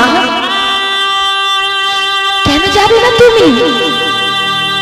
কতদিন তোমার সন্তান তোমাকে দেখেনি, তুমিও তোমার পুত্রকে দেখোনি। মা যাও মা, তোমার পুত্রকে দেখে এসো। আমার চিন্তা করো না মা, আমার কিচ্ছু হবে না, আমি ঠিক আছি মা। তুমি ফিরে এলে আমি তোমার কাছ থেকে জেনে নেব প্রভু কেমন আছে। যাও মা, যাও, তুমি প্রভুকে দেখে এসো। আমার হাত ধরে তোমাকে চতুর্দোলনায় তুলে দিই। সচি মায়ের হাত ধরে চতুর্দোলনায় তুলে দিয়ে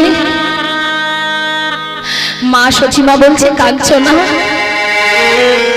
আজ আর তোকে যেতে হবে না, আমার বৌমার কাছে একটু বসে থাক, আমি নিমাইকে দেখে চলে আসব। বৌমার কাছে থাকিস বাবা। চলে গেল মা সচিমা। পথের ধারে বিষ্ণুপ্রিয়া দেখছি সবাই ঝাঁকে ঝাঁকে চলেছে গৌর দর্শনে, মনের আনন্দে ছুটছে সবাই। যতদূর চতুর্দোলনা দেখা যায়, পলক দৃষ্টিতে তাকিয়ে আছে বিষ্ণুপ্রিয়া।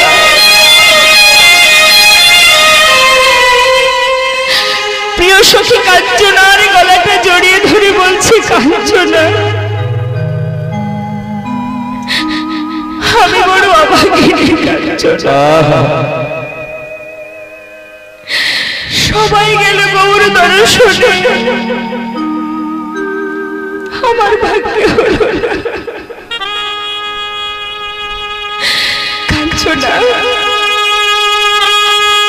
আমি যদি নবদ্বীপের অন্য কেউ হতাম, আজ আমি আমার প্রভুকে দেখতে যেতে পারতাম। আমি তো অন্য কেউ নই, আমি তো তার সহধর্মিনী, তাই তো আমার বদন দর্শন করা হলো না। সখী কাঞ্চনা, তবে আমার কি বিশ্বাস জানিস, চোখের দেখা নাই বা হলো। মা, ও মা, তুমি চোখে দেখতে পাও? হাত বোলাতে বোলাতে যখন মস্তকে হাত দিয়েছে বাবা, তার মস্তক মণ্ডল দেখে মা চিৎকার করে উঠলেন, মা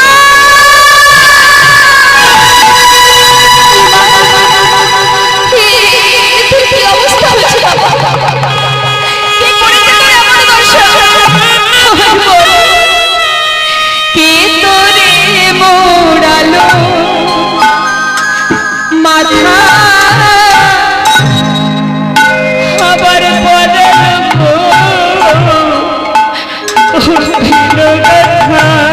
ওরে নিমাই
তোর মনে দশা কি করিল বলে বলে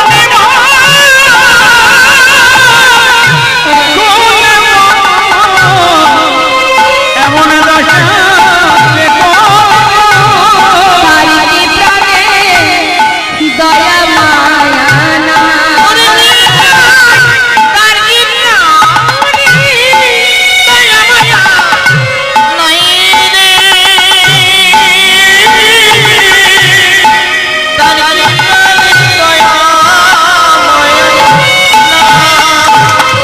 আমাদের গৌরহরি কেমন দয়াল দেখুন মা।